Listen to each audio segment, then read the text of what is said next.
Hey, you guys, welcome to my channel. I'm Tristan Gabriel, and today I'm here with Alan Bondar, and we were supposed to have a debate with Stephen Whitsett, but he's not showing up, so I'm not sure what's happening, you guys.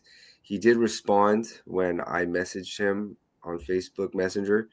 He did make a slight statement, and then now I don't hear from him. So I hope everything is okay with Stephen, and hopefully he'll come back on within the next few minutes. But anyways, Alan, go ahead and take the floor. We were supposed to have a debate, and Stephen is not here, but he did respond. We saw the message, and so I'm not sure what's happening.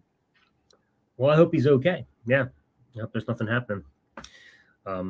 So yeah, Steve, we hope you're doing all right. And if necessary, we can reschedule, I suppose. But so I don't have a an affirmative to debate against. So well, you're the victor. If he doesn't show up, yay, yeah. you won. So you can just present all your arguments as to why, yeah, I mean, it's yeah. Well, I'll go ahead and I guess I'll do what my opening was going to be, and then we can go from there, and you can ask questions, we could talk, and we can get on the floor and see who's going to be here. Cool. So, all right. You guys that are in the comment section, if you want to go ahead and throw any questions or challenges, go ahead. But just want to let you know it was supposed to be a formal debate with Stephen Whitsett, and he has not shown up. So, all right. So I will go ahead and present my opening statements. When a claim is made, especially one that carries the weight of eternal punishment for not accepting it, the evidence should be extraordinary and readily available before one accepts that claim as gospel truth. It seems the only evidence God has for providing for his existence is a book that tells us he made everything. There are many scientific and logical possibilities regarding our existence that do not include God. Possibilities that have come to us through 2,000 years worth of scientific advances that they did not have when the Bible was written.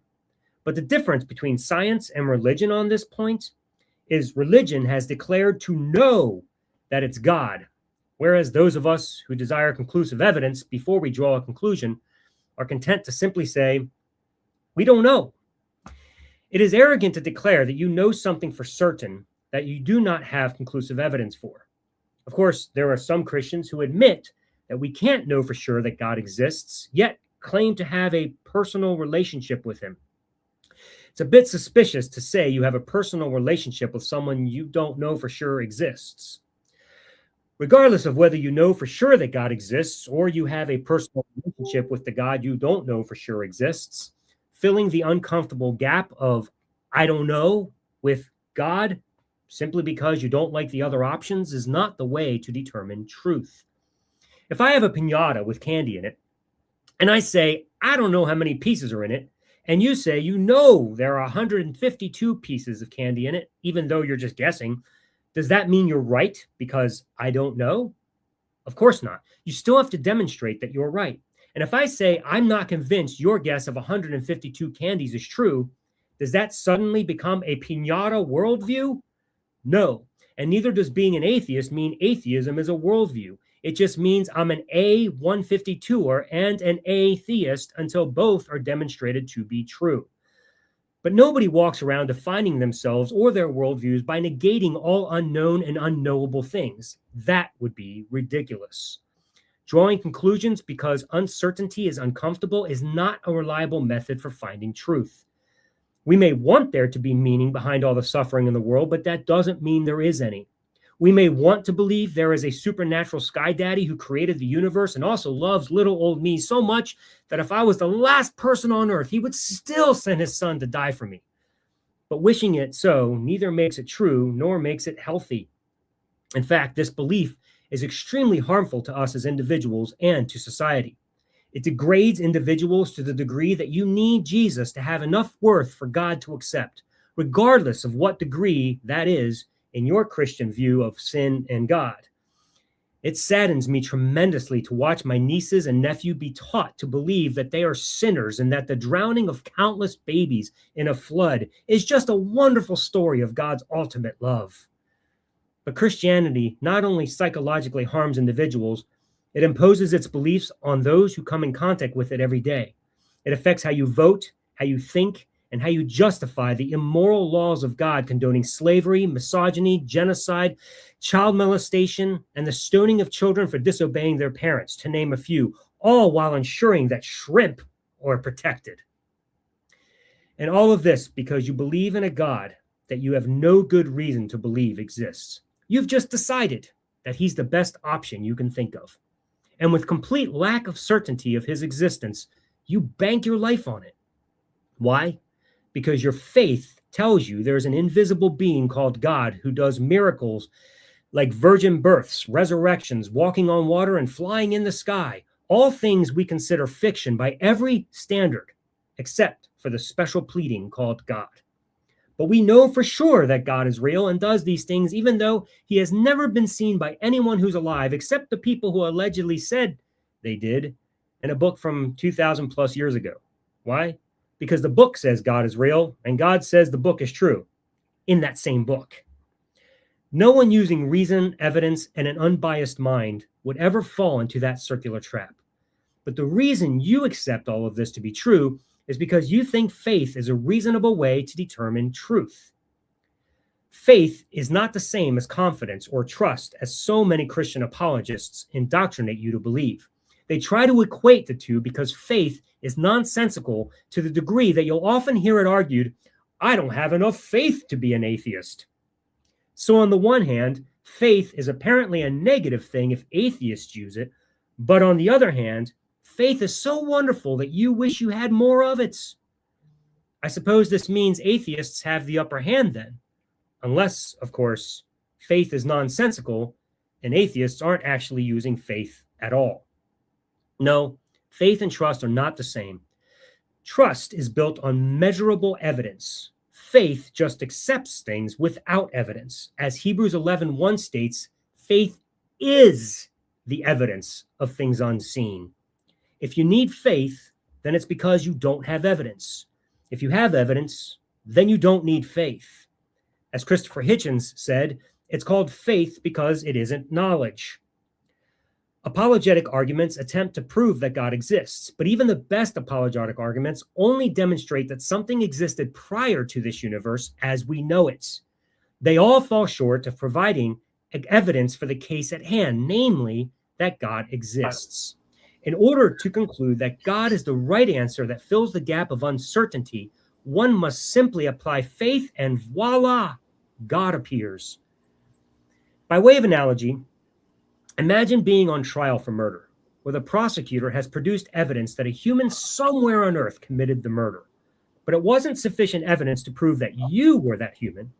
At this point, the judge asks the prosecutor if he has any evidence to demonstrate you were the actual human who committed the murder. The prosecutor replies, "You just need to have faith, Your Honor. I've provided the evidence that a human committed the murder, but you just need to have faith that it was this human who did it." Would we not all agree that the prosecutor presented zero evidence for the case at hand? Sure, he provided evidence that a human did it, but that is not what the case at hand is about. The case at hand is about proving that you were the human who did it. Thus, the prosecutor has provided zero evidence for the case at hand. Would you high-five the judge for declaring you guilty based on faith? Yet, this is the way apologists argue for the existence of God. They prove that something has always existed and then claim that the something is God. When asked if they have any evidence proving the something that has existed, always existed is God, the response is, you just need to have faith. This amounts to zero evidence for the case at hand, namely the existence of God. And since this is as far as apologetics can take us, apologists attempt to turn it around and say, atheists need to prove that God doesn't exist. It is absurd to make a claim without any evidence to support it, and then tell someone who doesn't believe that claim that they now have the burden of proof to demonstrate that claim to be false. This is useless rhetoric because I cannot disprove an unfounded claim when I have nothing in support of that claim to refute. To date, there has never been an argument for the existence of God or the supernatural that didn't also require faith to secure belief in it. If there was, then faith would be unnecessary. But as it stands, the arguments for the existence of God are utterly useless to accomplish the task at hand, since faith is required anyway. You might be thinking, so what? Faith is essential for belief in God. And you would be correct. But what is faith? Well, we don't exactly know. We can't explain how it works. We just use it to justify our belief in something that has no warrant. Strangely, anything can be believed by faith, like I have faith that I've already won this debate because the great debate god died and rose from debate hell to ensure me the victory. I wrote a book yesterday that told me so, and it was inspired by the holy debate spirit, so I know it's true. But of course, as a Christian, you know that's not true because your faith tells you there's only one God, and it's not the great debate god. It turns out that only the version of religion each individual holds to at any given time is the right one, which might change tomorrow. Allow me to entertain this idea that faith is essential for belief in God. Since we cannot determine the validity of the claim that God exists using the scientific method, we need a method that can provide proof of the supernatural realm. Why? Because there has been no other method that has provided a way to establish verifiable evidence of whether or not the supernatural realm exists. But because we're entertaining the proposition that faith is essential for belief in God, let's test whether faith is a possible method to prove God exists. I don't think this method will work, but we're going to play it out, lest anyone say that atheists are just trying to be stubborn and refuse to consider faith as a viable option. Some adults have relationships with an invisible partner they truly believe is real. They can't produce any proof their partner is real. They simply claim their partner is real. Now, I don't know which type of Christian you are, but most, if not all the Christians I know would say this person is either being silly or has mental issues. And yet, when asked to prove that God exists, the response from these same Christians is that they have faith God exists.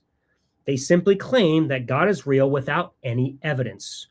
What is the difference between claiming God is real without evidence and claiming the invisible partner is real without evidence? Are not both claims equally valid, or rather invalid? Which method are we going to use to distinguish that God is real but that the invisible partner is not?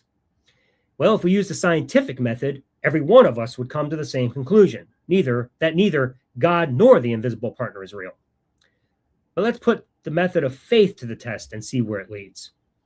Perhaps you're the type of Christian who thinks we should simply accept that the invisible partner is real by faith based on the claim alone. After all, since we can't say the personal experience you claim to have with God wasn't really an experience with God, then we can't reject anyone's personal experience with their invisible friends either. What you are saying is that claims alone are proof enough and should be accepted as truth. In this case, since our method of testing is that claims alone are proof, both God and the invisible partner do indeed exist. But this also means neither God nor the invisible partner exist if I make the claim that they don't. This creates an inherent problem with trusting experiences alone to determine truth. So in this case, you might add a qualifier. Only claims that declare something does exist can be accepted because those who don't think something exists do not have a personal relationship with that person or thing. Okay, let's add that qualifier. I have a relationship with the boogeyman, who is also the supreme God who tells me he killed both Yahweh and this invisible partner. That is my claim, and I know it's true because my invisible boogeyman God told me so. You see, if we apply the same faith-based method without any filter or special pleading, then any claim, no matter how absurd, becomes equally valid. So at this point, you realize you need another qualifier, and on it goes. You end up adding qualifier after qualifier until the method boils down to this. Only claims affirming that Yahweh exists and his word is true count as proof. The faith method is a method intended to restrict everyone to a single proposition in order to maintain your dogma. It is not a method to test if that proposition is actually true. When you have evidence, you trust it because it is sufficient for the case at hand. When you don't have evidence for the case at hand, you resort to faith. We don't choose what to believe. We're either convinced or we're not. The reason people are convinced God exists is because they think faith is a good and necessary way to live and make decisions. But it is not. And since there really is no good reason to believe that God exists apart from faith, then you now have to ask yourself whether you really wish to live by faith. The second you stop living by faith is the second you will stop believing in the supernatural. I simply ask you to consider this question. Is it better to hold belief without evidence or to withhold belief until you have evidence to warrant it? All right. Very good opening. Right on time, Alan. Stephen has now entered into the debate. There was a misunderstanding on the timing, but nevertheless, Stephen has showed up, and Stephen heard some of the information. Maybe about 5 minutes, Stephen did not hear the opening, but for the rest and the bulk of it, I'm sure that he heard and comprehended and heard similar arguments. So, Steve, you have 12 minutes. As a matter of fact, our format, gentlemen, was the 12-minute opening for Alan. Alan, did you want to grant the 12 for Stephen, or because he came in late, did you want to did you stick with the same format or alter it? No, by no means. No, he can have the 12 for sure. Steve, okay. I'm glad you're here too, Steve. I hope everything's okay. Yeah, we're worried about you. Oh, let me unmute you. My bad, I have to unmute. There you go. I mean, I kind of like the idea of him doing his 12-minute on mute. Yeah.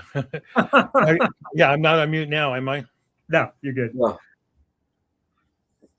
Okay, well, if you want, Stephen, no, I'm thinking Central Time the whole time because I live in Central Time, and I thought you lived. I didn't know you lived east. I thought you were in California, Alan. No, I'm in Pennsylvania. Okay, so my bad. So you're saying 3 hours difference. So that was you, Tristan. No, it wasn't. You're in California. Oh, yeah. I'm in the one in California, yeah. That's where I went thinking. All right, I'm ready. Okay.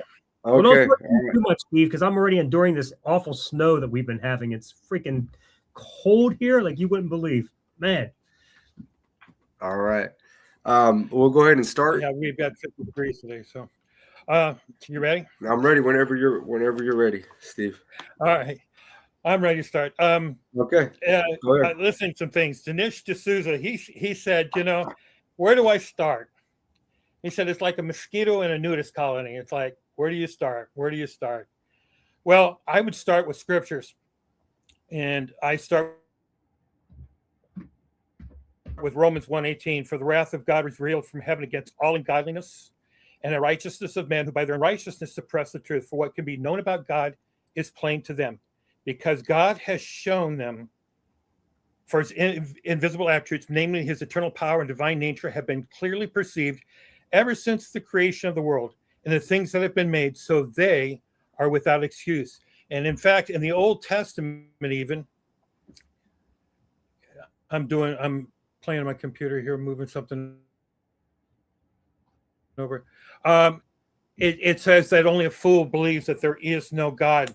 So I know that Alan would dismiss this with 100 arguments, but the purpose of the debate is not to discuss the validity of the Bible. So let's just say Alan has no faith in the Word of God. So let's turn to secular sources for the debate. Now, we can go through because this is debated for years and years and years, and most recently, more strongly. So you have Frank Turek, you have William Lane Craig, John Lennox, Richard Carrier, Hitchens, who have all argued the debate with Dinesh, with all kinds of different people. So I'm not going to be here to repeat those same arguments. So now my opponent, he can argue all he wants to about the cosmological, the ontological, moral, introspective. There's all types of arguments that are being used to prove the existence of God. But the heart of this comes from, is about something that comes from nothing. And my opponent tends to think there is a validity in the idea that nothing is something, and they equate it to something of quantum physics and try to explain it all through that way. I've heard that discussion before. But we know that as we move, generations move along, we learn more and more. So, for instance, Christians used to believe that the earth was the center of the universe. Well, we don't believe that anymore. Things develop, we grow in understanding. And we know that one man proved that the earth is not the center of the universe, and they killed him for it. So the question is, does God God exists. So the only way to settle the debate once and for all is that God had to show up and declare himself. I mean, wouldn't that do it all? What if God came down here and said, here I am. Hi, hello, I'm God. Well, we know that even with God to come down and say, here I am, they still will not believe it. Jesus rose from the dead, but you choose not to believe it. All because he didn't show up and prove himself to Alan, probably personally. And I would think that's what Alan would want. That would be the only evidence that he would accept if God showed up and say, here I am. He wants his own burning bush, but he never got it. He also assumes that God is, well, maybe probably too stupid or lazy to actually demonstrate. He lives through a historical account written down by men who witnessed those things and saw those things. But see, God is incapable of inspiring men to write a divine account without errors. That's where they stand. It takes more faith to prove God is incompetent than it is to prove he doesn't exist, actually. So, did he prove himself? Yeah, 2,000 years ago. And it was even Jesus who said, if even someone rises from the dead, they will not believe. Now, he performed many miracles right in front of their eyes. They still did not believe it. So I could have, 20 modern day miracles documented, proven by, a court of law, the x-rays, the whole 9 yards, whatever it is. And I bet Alan still would not believe it. So I can have 100 men declare that, but I know that's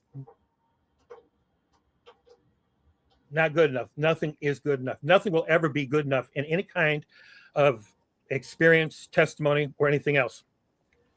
Even if I was to sit here and tell you, Alan, exactly what you did this morning without ever knowing or being there, and told you that, you went to Starbucks this morning or McDonald's and you had a coffee and you sat down and you talked with a couple other people and everything. And I just went through the whole morning and told you exactly what happened. You still probably would not believe. So, but here's the difference between you and most atheists. Unlike most atheists, Alan, you lived a life as a Christian. So what is he now saying is all of the emotional attachment, everything that you experienced was all delusional. And because you believe this, you also believe that there is no God, and all such mental assents are fake. So because of that, you assume everybody else is. I mean, how can anybody have an experience with a God that does not exist?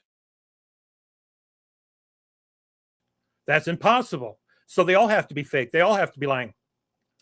But you probably have never considered the fact, the idea that they're real, but now denying it. So the point is you're denying him before men, and he will deny you. Alan becomes an enemy of the cross and seeks now to dissuade people from what they believe and convince. And I believe that's the whole point of this debate, is that he wants people to believe that there is no God. He wants to convince people that there is no God. And he also assumes that no one else's experience is real either. And I believe that's an issue of pride that won't let you accept that it's real for others, but because of the pride, you failed to attain grace, meaning, did God ever prove to you? Did God ever show up to you and prove to you that he was real or existed? Maybe 6 years ago or 7 years, you might have said, yeah, he did. But now that's all wasted and gone. But let's explore something. If a person lives in pride and ego because of a position, respect is gained, where's the grace? And that's a challenge maybe on a personal level. I mean, what was the whole point of your Christian walk? Was it to attain respect from other people? Was it to attain, fame, fortune? I don't know. But I would think that at this point, and the way that I've listened to and heard you, is that you're mad at God. And if you're mad at God, how can you be mad at a God that doesn't exist? But you're mad because the whole thing was illusion, that you've been fooled all these years. But then I ask, who was it that told you it was delusion? Was God, obviously. So let me point out something. Full preterism is gangrene. It's cancerous. It rots from the inside. And this is what rots people's faith from the beginning. It's going to do it all the way through with every full preterist somewhere. It's going to rot them out. So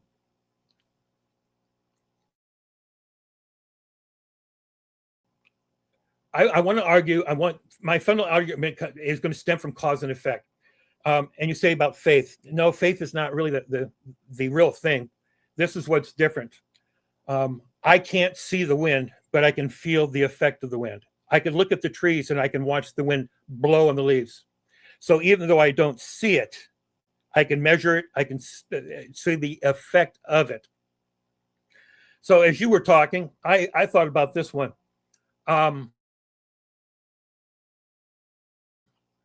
it's interesting that you brought some of this stuff up and you talked about it a little bit. A small village has 100 people. 93 people have met Bob, but 5 have not. So those 5 declare there is no Bob because they've never seen him. They've never heard him. They've never touched him. They don't know anything.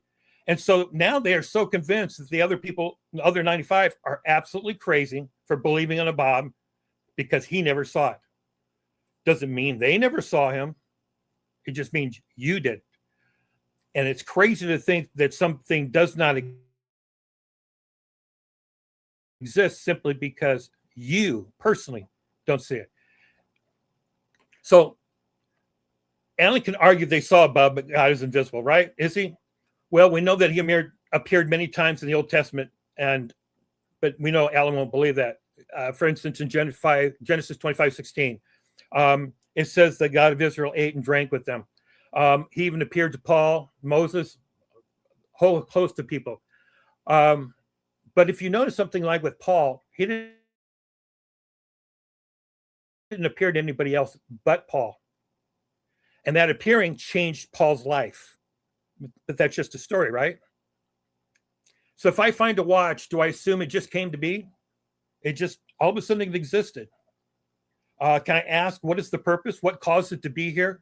Who made it? Or do I just assume that it just existed? It just came here by its own natural means and its own power? Or can I discern that it has something? Or does it just exist because it exists? So the fact that human descent can acknowledge its existence is baffling that it will deny the purpose or the reason. It exists because of something's greater than it made it and has caused it to be. It was made to tell time. That was its purpose. The Bible is revelation of why, the cause, and the reason. But see, that's not good enough for some people. So no one can come out and say the issue is settled based on that argument. But self-evidence is for the individual. He has not seen any evidence, therefore God does not exist, and he has seen it with his eyes, not experience. So experience no longer counts, right? Because if he gives it an inch that it gives ground for doubt, there can be no doubt in his mind. He has to have the truth because God, he is the almighty, all-knowing, or is it all-knowing Alan Bondar? And he's going to convince the rest of his truth, nor does he accept the effect that God has upon the world. And that's the interesting part. Everything is a result of random biology. So Alan, the moving of the trees and the leaf is not proof of the wind. I mean, that could have been a bird. That could have been everything else. So I'm going to make an argument just like Alan is probably about to do and to refute, but concerning something else. And I'm going to demonstrate what he's going to do. So I make the statement that Alan has never had kids in his whole life as a statement of fact. I say that is absolutely true. I believe it, and I know it. Now I'm going to argue that truth. But he comes back and says, but wait a minute, I had a wife and kids. I got married and I had kids. But I'm going to question it. Well, is he the father? Can you prove those are your kids? Well, sure, bring out the DNA. Or the evidence of people testifying, but see, that's not good enough. You got to bring out the DNA. All right. So you're going to trust the words of your wife and himself, but that's not evidence. So through the DNA, we can look at it and we go, oh, wait a minute. Well, it could have been a father. It could have been a brother. They have the same DNA imprint. They could have been the father, unless they died or didn't exist. But he has no proof for evidence that couldn't have happened over their word. But people lie all the time for their best interest. So the point that I'm getting at with this argument is this. Is it time? It's time. Was that 12? It was 12. Okay. So the point that I'm making is what Alan is doing, you have the probability of people actually listening and knowing about God for history, but he's going to hold on to that 1% probability and try to claim that as fact versus the multiple supernatural experiences and things that have happened. And Okay. we'll go on from there after that. All right. Perfect. Now we have 5-minute rebuttals, and just so you guys know, when you guys are speaking, I do put up, 5 minutes or 1 minute, 10 seconds left. I do that as a courtesy while you guys are talking. So if you guys can see that, I will put that up on the prompt, and you'll know, hey, I have 5 minutes left, or we're all experienced speakers here, so we know what 1 minute feels like, what 5 minutes feels like. So, anyways, so 5-minute rebuttal on Alan's part. And I'll go ahead and set the timer for 5 minutes. And yeah, that's what we agreed to, correct? Yeah. Okay. Alrighty, here we go. Whenever you're ready. All right. I'll try and work through your opening as best as I can. 5 minutes is quick to cover 12 minutes worth of material, but let me try to cover some things. First of all, you said a fool believes there is no God, and then you attributed that to me. That is not my position. Again, this is flat out a misunderstanding of what atheism is. It gets tiresome constantly trying to correct people in what atheism is. Atheism is not a position, a worldview. It is not a claim that there is no God. It is a refusal to accept a lack of evidence that there is a God. That is it. I am not making any claims, which is why I don't have the burden of proof here. I have not said there is no God. I've simply said demonstrate that there is, because currently I see no reason to believe there is one. So until you can demonstrate that I'm actually making some sort of a claim, then I have no burden of proof. I'm simply saying you're making the claim, please demonstrate it, and you haven't yet done that. And nor has anybody ever throughout history. You've made a lot of draws from the Bible, so I'm not going to cover all of the details on that, including resurrections and all this, but you say there's a lot of experiences and testimonies and people who said stuff. Listen, the problem is the Bible is the claim. It's not the evidence. The Bible is simply making you can't use the same source from which the claim comes to also say the evidence comes. Once the claim is made, you got to find evidence outside of that claim. The Bible makes a bunch of claims, but no evidence to substantiate it. Not to mention, you'd have to prove the Bible is actually true for me to even accept that these evidences supposedly would be true, even if they were evidences. But I don't even buy that the claims actually happen. I think it's just a mythology and somebody just wrote it. You said something that comes from nothing comes from nothing, and that supposedly I believe that nothing is something, and you've made statements about what you think I believe. I don't believe that. I am an adherent of the nothing comes from nothing proponent. Now, when science uses the word nothing, it doesn't mean the same thing you mean in philosophy or theology. It's got a totally different nuance to what they mean by nothing. It is a something. But either way, I'm not arguing that position. I'm arguing that could be a possibility. I'm also saying God could be a possibility. I've never denied that God could be a possibility. I just see no reason to hold to that possibility, at least not with certainty, as you and other Christians do, because there's no reason to. What we don't know is what the laws are outside of this universe. We don't know how things functioned prior to Planck time. All we know are the laws that happen within this universe. So the laws of physics may not apply prior to Planck time, which may be the reason we can't go any further than that.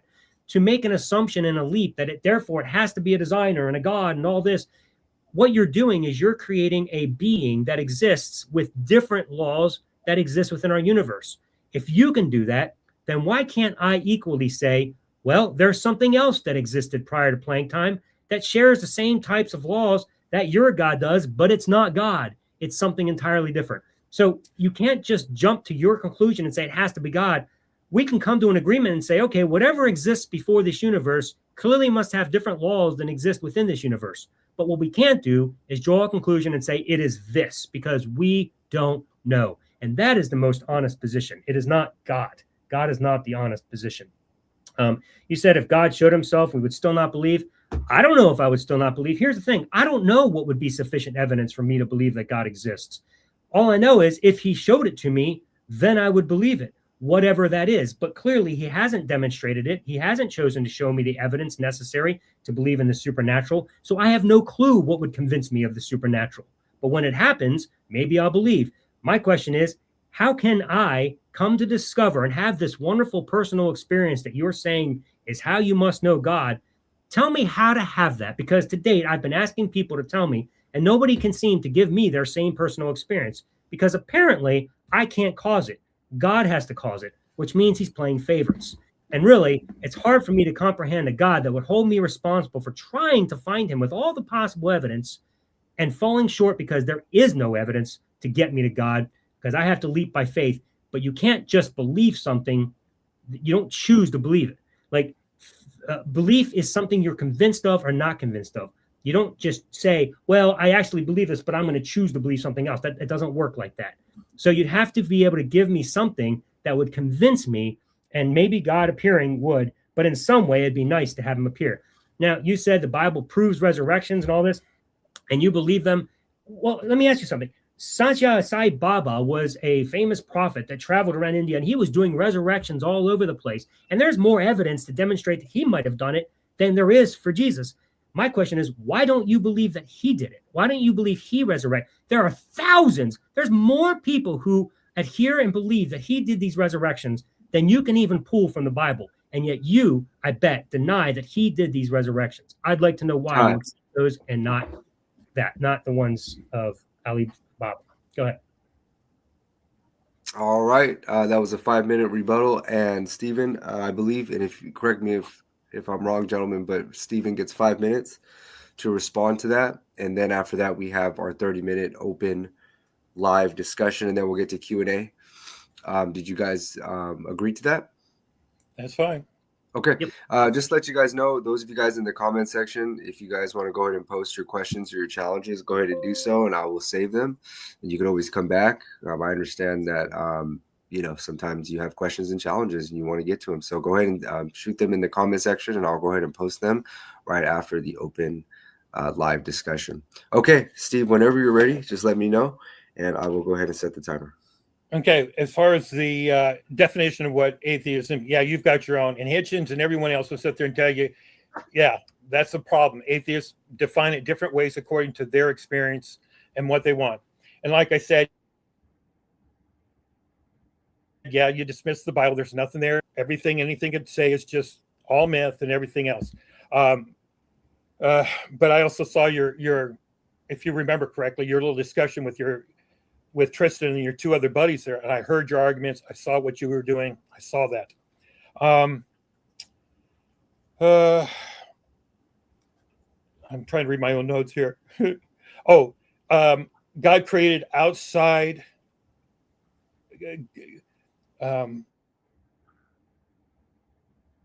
You living inside of creation, the universe, and I would argue that God lives outside of time, space, and matter.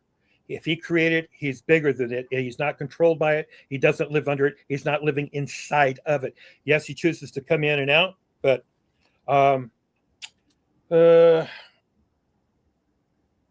past the last couple of things that you said real quick. Doesn't I can't read my notes. I wrote it down so fast. As far as the resurrection and everything else, that guy you brought up in resurrection, you better believe, I believe that other people have performed resurrection. I believe other people can speak in tongues of Hindus and everything. I believe in the fake.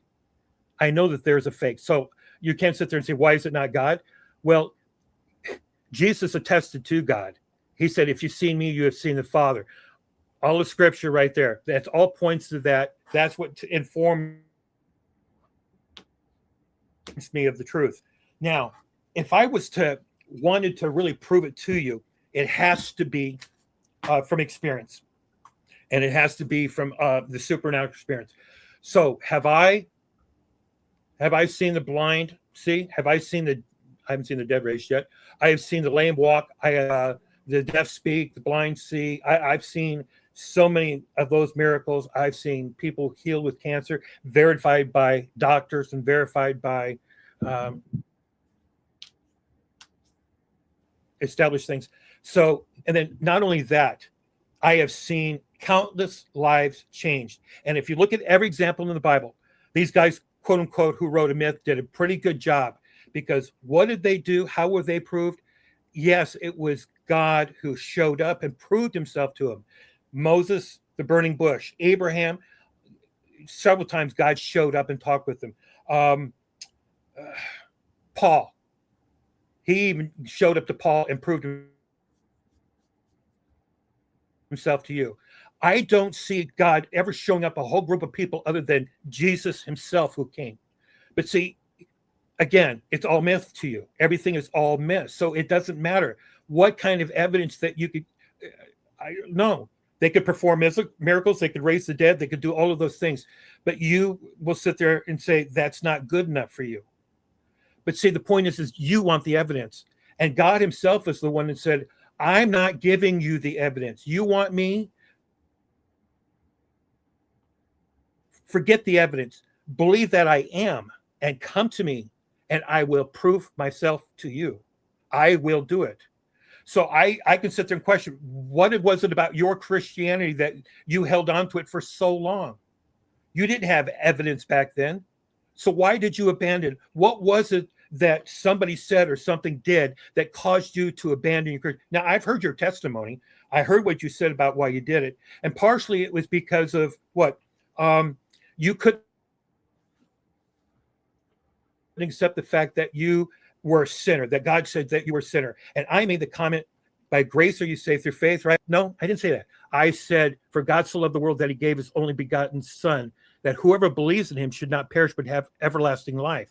We have to come into him in belief. And you guys ridiculed it. You ridiculed it. Because it's not about your pride and ego that he has to come and prove to you. He's asking you to look around at this creation in this world and go, my gosh, who did this? All the perfection that's in this world, who did this? All right. Well, that pretty much sums it up. There was only about 5 seconds left. And so at this time, ladies and gentlemen, if you haven't submitted your challenges, your questions to either parties, right now is the time to do so. So right now we're going to do our 30 minutes of open live discussion. And this is what I like to call the cream of the Oreo. This is where the rubber meets the road, where you guys finally get to have an open live freestyle discussion. And we're experienced in this. So you guys, let's keep it fair, keep it clean, keep it appropriate as we know how, as we've been doing. And by all means, gentlemen, have the floor, and I will set the timer in 3, 2, and 1. Who would like to, whoever, go first? Go ahead, Alan. You mind? Okay. So let me start with a simple thing. So I'm just curious. You said you do believe in current day resurrections? Yeah. Okay. I'm sorry that I said you wouldn't, because as I've heard of it happening in different countries, really? in different reasons. Sure. Okay. So you are a full preterist, though, right? Okay. We're glitching, right? You guys, sometimes I'm stopping and freezing. Yeah, Is that happening? Yeah, it's happening, but it's okay. Okay. All right. Because it just happened there with you, Alan. Yeah, there's nothing we can do about it. It's just connection. So we'll just go through with All it. right. If you need a repeat for whatever, just repeat that, Alan. Sure. I was just asking. I was curious because you're also a full preterist. Yeah, go ahead and repeat that. You are a full preterist, right? No. Oh, no. Well, that explains that. For some reason, I thought you were. All right, cool. No. Well, that explains why you would still believe in resurrections. Well, at least you're consistent. So what makes you think that the claims of experiences with what you would call the true God can be valid and true, but me making a claim the exact opposite cannot be true?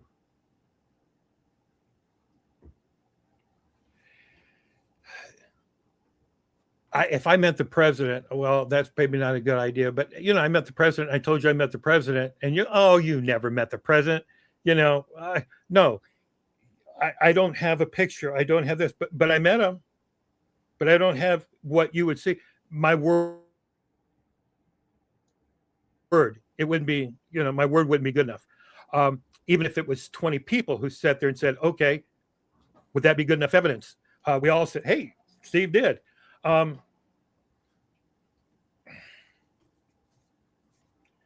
mind went off another direction there real quick, but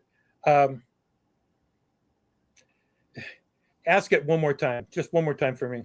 I'm just trying to understand why the claims in the affirmative of God experiences can be true, but the claims against it cannot.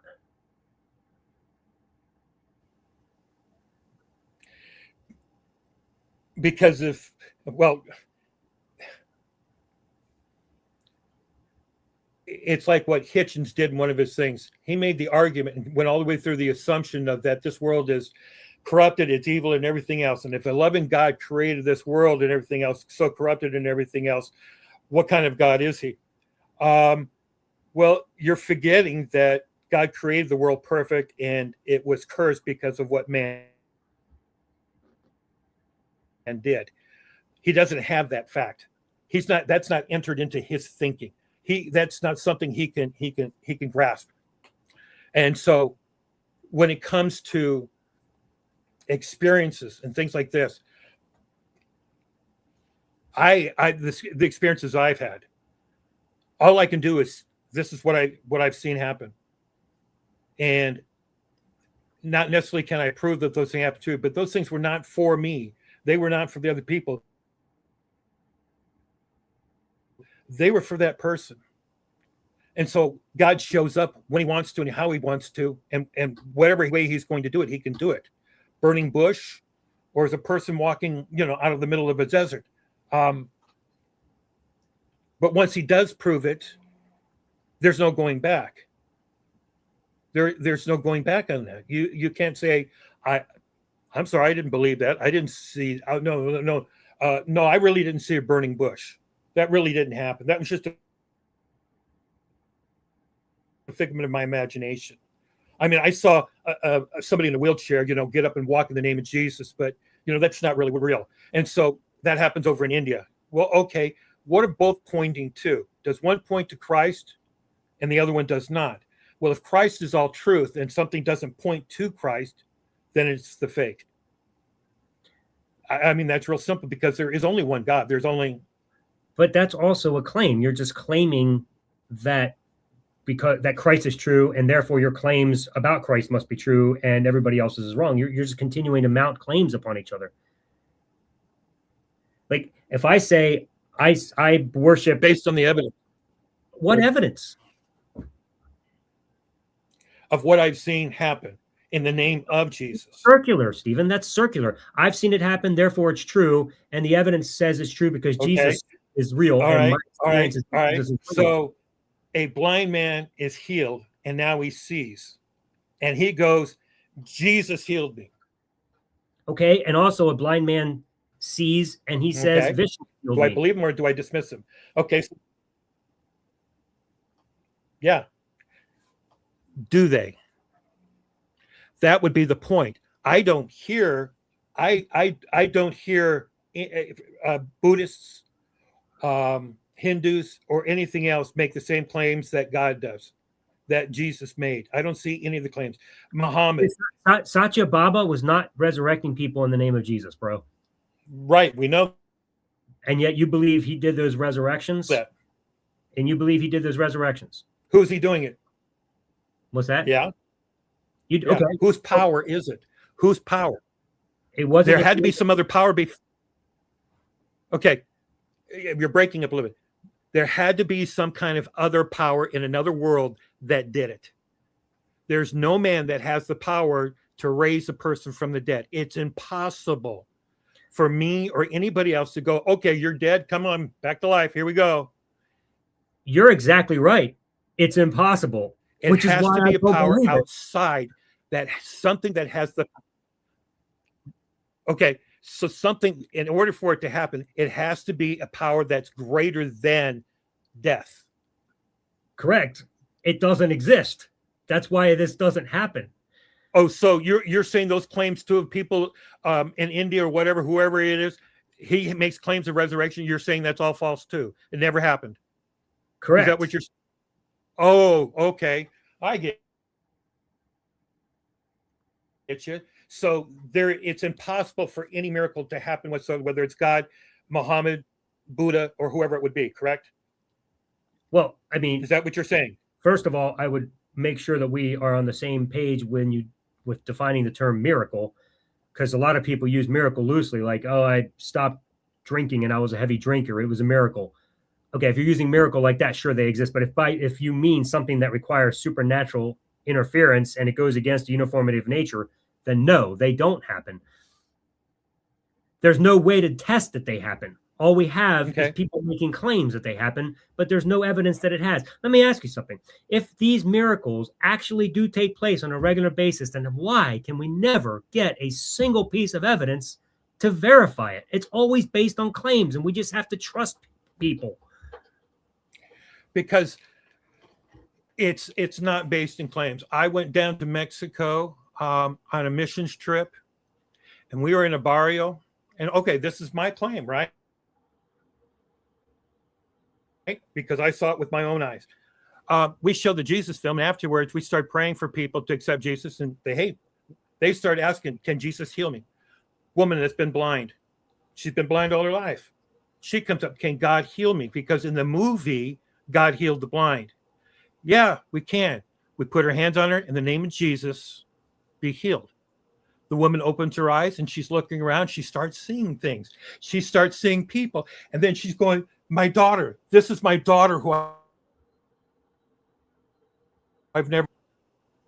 She's the one who sat there and said, I can now see. The people around her said, this is my mother.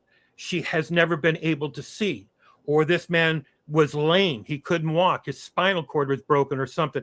Now he's walking. This man was deaf. Now he can hear. He's responding to people.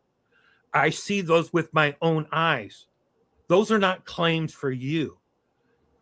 That was something that God did for those.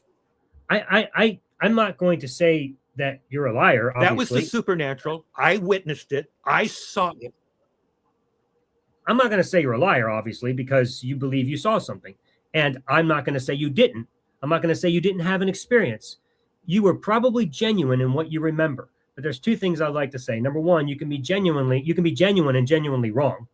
And number two, there is such a thing known as reconsolidated memory. It's like a fish story. It rewrites itself over and over again so that the original experience is nothing like we remember it, because we remember it in a way that we wished it happened. And so we keep rewriting it and rewriting it. By the time we're telling the story in a debate in 2026, it's a real miracle and somebody became healed from blindness. Yeah. And I can bring 20 people that were there who saw it all happen. Okay. But see, you just proved my point. You're clinging to the 1% possibility that it didn't happen versus the 99% probability that it did, because of not just one person, but the claims of other people, include the person who saw it. And you dismissed both of those things as either my perceptions, my this, my that. And yet, if I've seen it happen time and time and time again, different types of miracles like that. But you say, oh, well, that probably just, no, what's the probability that it is that, give it a rough number, 16, 17 people were healed at that one point. And I've been to another service, or and these, I saw it took 16 more times. What are the probability that I didn't remember that now 32, 100 times that I've seen and witnessed it, and then I've got it all screwed up in mind? The probability is 0, or maybe 1% that I did that. But the probability that it happened is much greater. And so you have the witness of 2,000 years of people testifying to lives being changed because of Jesus. Hinduism, Buddhism, Islam has never changed a person ever. But these people, Christ changed me. They've changed my life. They've healed me. They've done what they want. Those aren't claims. So you're, first of all, when you're talking in terms of probability and percentages, you're actually in the fields of science, not myth and miracles. So when you're talking about probabilities, you switched them entirely. The chances of that happening are actually less than 1%, probably 0 in probability, because the probability of it happening of not happening is 99%. Of what happened? Because scientifically speaking, those things don't happen. So there's a 99% or greater chance that it didn't happen the way you remember it. I guarantee you, and here's my beef. My beef is that you are remembering these experiences that you have, and you're filtering them through the lens of a religion or a belief that you already have that God does these things. And so you're recalling them in ways that you wish to recall them. Now, let's grant for the sake of argument that your explanation is one possibility. Okay, great. It could have been a miracle, all of these. Alternatively, there could be 10 other scientific explanations as to what actually happened that day. And you would have to grant that there are other possible explanations. You even gave me 1%. So I'll take that 1% for a moment and I'll say there's 1% chance that it could be something else, Stephen. You even granted that. Why should we accept that it's your explanation versus any of the other possible explanations when yours requires miracles which are outside the realm of reality and has no evidence to demonstrate it? All we have here is your word. That's not good enough. We need because it's not just it's just not my word. It was those that were there. That's what Paul did with the resurrection. It's all these other people. Show me this. Call one of these other people right now. Let's talk to them. Paul saw the resurrected Jesus. There's the difference. No, Jesus died. He saw him alive and well and standing. Even Stephen saw him up in heaven. Yeah. So yeah, Paul did. Yeah, that would be. When you start seeing things in heaven, that's just a little weird. I don't know that I trust that person's actual testimony. I know, because the Bible is full of all those things, like Elijah getting caught up into a whirlwind and Elisha seeing it happen. Let me ask you something. If you never had the Bible, if there was no such thing as the Bible, do you think you would believe all of this?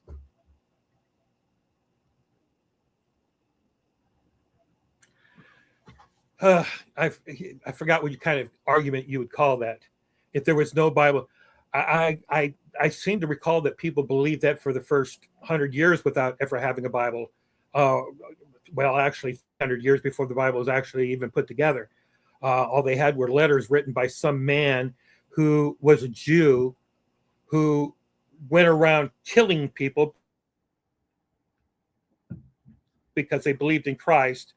And he makes the claim, and he testified in court that he was going off to kill people. And all of a sudden he got struck down blind, and God talked to him and he saw Jesus, and it changed his life. He was blind. He went back to the house in Cornelius, and he was healed and went back and started serving Jesus. His whole life was radically changed. Can I show you a lot of people whose lives were radically changed? Oh yeah, you can. I can. My own life was. Dude, I can tell you radically changed. I didn't grow up a Christian. That had nothing to do with Jesus. People's lives get radically changed every day because they make adjustments in life. It has nothing to do with Jesus. But if you're convinced it's about Jesus, because you're in a crowd of people that are hyping it up, that's what you're going to think it is. Alcoholics can't stop being alcoholics in a moment. Drug addicts don't quit being drug addicts in just 5 minutes. Dude, you're absolutely wrong about these stats. Absolutely wrong. Have you ever heard of Alan Carr's Easy Way? People are quitting instantly from all of these addictions just like that, because he has realized how to deconvert, how to stop people, the psychological brainwashing that makes them think they need the addiction. Dude, you're way off on that.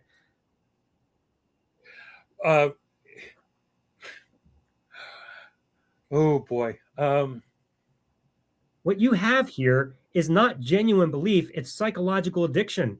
You're trapped by a psychology that makes you think you need just God because you're an evil, wicked sinner without him.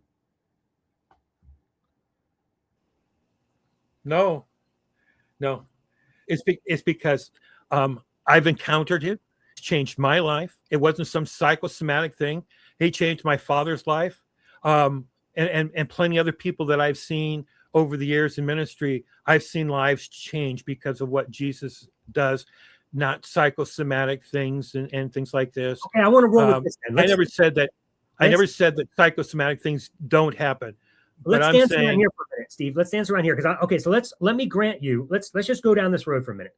Let me grant you that you've had a genuine experience with God. You know he exists because he has whatever talked to you. I don't care how he's done it. You know, it's 100%. You know, I want you to tell me how I can know, because apparently it's not going to be through evidence. And I can't somehow make up faith and just create this conviction in me that suddenly says I just decide to believe in God, because clearly I don't. So I want to ask you, how do I come to know this God? And you said earlier that I was a Christian once and I left for whatever reasons. And you said you never had the evidence then, Alan. So why were you a Christian? Funny you said that, because that's part of why I woke up, because I realized there is no evidence. What the hell am I doing? So I just kind of said faith is ridiculous and I walked away. But here I am, and since then I have been seeking evidence, because I got to tell you, man, 42 years of my life, man, 42. It wasn't a trick. It wasn't some joke. It wasn't some moment where I was like, "Ha, everybody, I got you. After 42 years of life, I'm going to be an atheist and start over from scratch and lose everything." Trust me, that wasn't my plan. I was genuine. I was in it. And then I woke up and said, this is absurd. But I wasn't angry at God. I'm still not angry at God. I don't believe God exists, so I can't be angry at him. This has never been about anger. It's never been about trying to pursue sin. It was literally just one day I just said, what am I doing? This doesn't make sense. And faith just disappeared from me. But my question is, since then, I have been talking to people and I've been interested in knowing, if God does exist, how can I find him? Because after 42 years, boy, I got to tell you, it sure would be nice to know that I didn't spend the first 42 years of my life in a lie. Please tell me, how do I find God, Stephen? Give up the idea that you're looking for evidence, that you need evidence in order to believe. You don't need the evidence to believe. You have creation all the way around you. You know that there's a force out there greater in order for this creation to be, and you know that there was a God that did that. You are simply refusing to accept that. That's the bottom line. So what you're telling me... Quit looking for the evidence. So what you're telling me is the God of logic, the God of reason, the God of evidence put us here so that we would turn our brains off to it and just mindlessly trust him. That's what you're telling me? Yeah, because science and everything in says it is impossible for the dead to rise and come back to life. It's impossible, but it happened. 500 men witnessed it. Oh, but that's just a myth. No, 500 men saw it. You can't prove it was a myth. You can't prove that they didn't see it. You can't prove that the stories are all myth. There's nothing. That's your conclusion you've come to as far as the Bible is. So you've dismissed all of that. All the evidence that God could put into your hands, you've dismissed it. So you've got nothing but yourself and him and all of that. And so now you insist that God gives you the evidence. And what was his response to those people all the way through? I'm not here to prove evidence. I'm not here to give you evidence. Jesus resurrected from the dead. Do you believe that? 500 men, 12 apostles. Yes, we believe it. We've seen it. We saw you before. We saw you afterwards. And we're telling the whole world. And because of it, and not because it was a lie, because it was the truth, it changed this world. It changed the life of people around them. There's the only evidence that you can get is wow. But you would prefer to believe that, well, all of those thousands of people, the probability is that it was their own mind psychosis, it was their own thoughts and ideas, and this, that, and the other. You will do everything but say, no, that was God. There's a possibility there's God. Okay, if there was a possibility of God, then okay, God, I need you to prove that to me. And that's what you're saying? Okay, let go of the evidence. Let go of the evidence. You God, you have to be out there. I don't know how to connect with you. I don't know or anything. And God is going to say, okay, I'll connect with you. When I'm ready and all that, I'm going to connect with you at the right time. Because Alan, I personally believe that you're going through all of this because you've allowed certain things in and everything else. And God is going to take you to a point where he's going to say, are you done running? Are you done playing the games? I'm right here. I've been here the whole time. You decided whose voice was that you were listening to. It wasn't yours. It wasn't from me. What voice was it? There's an enemy out there, and you know all about the enemy who fakes things, lies things. He does everything he can, all the arguments, all of that stuff. And God says, hey, yeah, who are you going to believe, me or him? All right. So I'm glad to hear you admit that it's entirely faith-based. There's no evidence for the existence of God. And the entire thing is, if you're going to find him, you've got to eliminate your brain and just mindlessly fall on faith. Glad you admitted that, because that is something I've been arguing for a long time. I believe faith is a mind virus, and it's what causes people to believe things in the supernatural. So that's the first thing. Yeah, and as long as you believe that, God's never going to prove himself to you. Okay, well, and you have to come to him first in faith. And so I've been Christian for over some 40-some years. The things that I've seen, the things that I've heard, the things that I understand, and everything about what I've seen God do in my life, and the miracles and the things that have happened, I am convinced I no longer operate faith. To me, God and Christ is just as real as you are. Even though I can't see him, I know he's real. Yes, and there's all right. So but that's just a mind delusion, right? No, well, okay. So I don't know how much of my opening statement you heard, but I didn't hear any of it. Okay, so that's a real bummer, because I actually dealt with a lot of this in there. So many things I want to say to all the stuff you just said. It's just give me a minute to try to get it all out. First thing is, okay, so I would love to know if God does exist, and if he would somehow make it evident to me. You're saying shut my brain off and just, I don't know how you shut your brain off and just mindlessly have faith and land, luckily, in faith in the right God. Like, I don't know how you do that. Can I interrupt you for 1 second? Let me interrupt you for 1 second. When I was probably about 10 years old, I went to a church and somebody said, hey, anybody here want to accept Christ? Come on down. Oh, okay. That sounds good. So I go down there. What am I doing here? I don't know. I don't believe. Oh, okay. Hi. Yeah. Okay. Oh, welcome to the family. Now you're Christian. And da, da, da, da. I walked away and had no concept of what that meant or anything else. And I went on living my life. And then it was Dad. Finally, I saw him go down. Now I'm a little bit older and a little bit understanding. I spent the first 4 or 5 years of my quote unquote Christian life watching my father, watching other people live it. Are they being true? Is this really working? Does this really happen? Does all of these things really take place? And I had to sit there and say to myself, yes, something is going here. I don't understand, but I understand, and I see that God changes lives. I see God perform miracles. I see God do those things. They're claiming it's God. Okay, God, I believe that you're there. I don't understand it. I don't have the evidence. I don't have this or that, but I see the effect of what you have on people and on this world.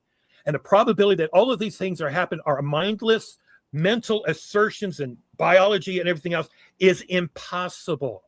If I take a watch, put it into 50,000 pieces, put it in a box and shake it, how long do you think that'll take before every piece comes back together again and the watch starts working again? The probability is infinitesimal that it would ever happen. But probability of all of these people doing changed, all of these things happening are much greater. Okay, God, I don't understand it all, but I'll come to you. And it was God then who said, okay, this is where we start. I'm here. Now you watch me. And I've watched him from that point forward. I was 13 years old when my father had a heart attack. I had been messing around doing things I wasn't supposed to all day long. But my dad was having a heart attack. I was living with my uncle. I was worried, but I'm still a kid. And I came back home. And for some reason, my uncle was a pastor. I picked up the Bible and I just flipped it open to Psalms 125. As the Lord surrounds Jerusalem, I will surround my people forever. And I heard a voice clearly say to me, that's for you.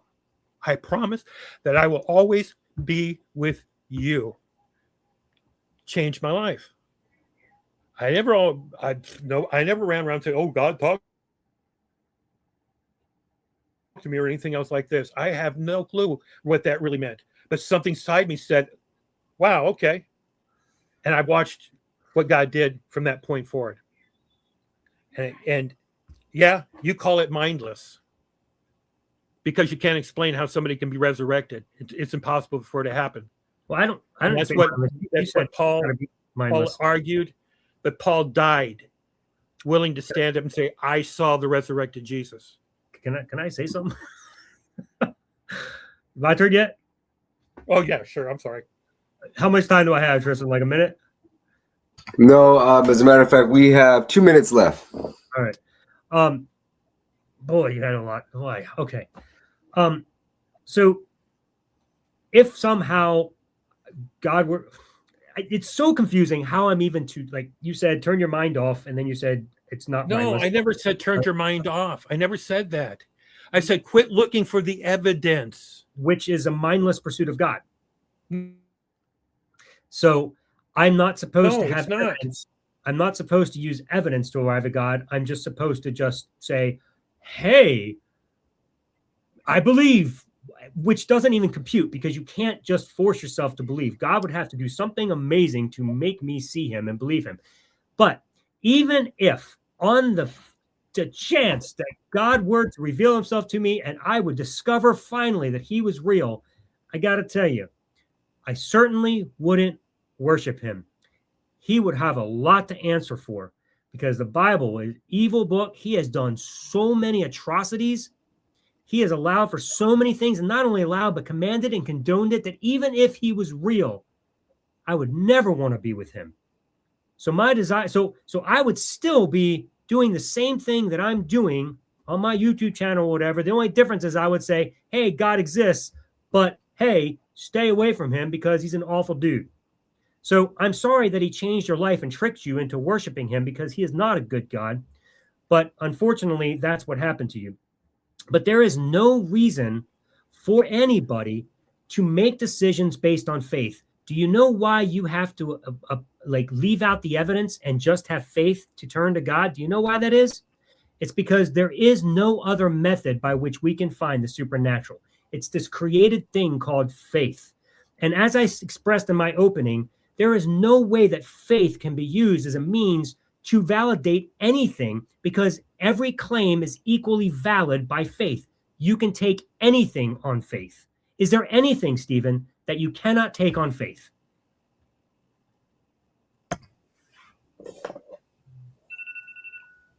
Oh, time, you guys. The timer went off. It's been 30 minutes. We're going to have plenty of time, you guys, during the Q&A to get back and forth. But, Stephen, did you want to go ahead and answer that, or what Alan asked, and then we can go ahead and transition to the Q&A? It takes faith to sit in a chair. But the experience is this chair has held me, and I've sat in before, so I sit in the chair believing that it's still going to hold me and not fall apart.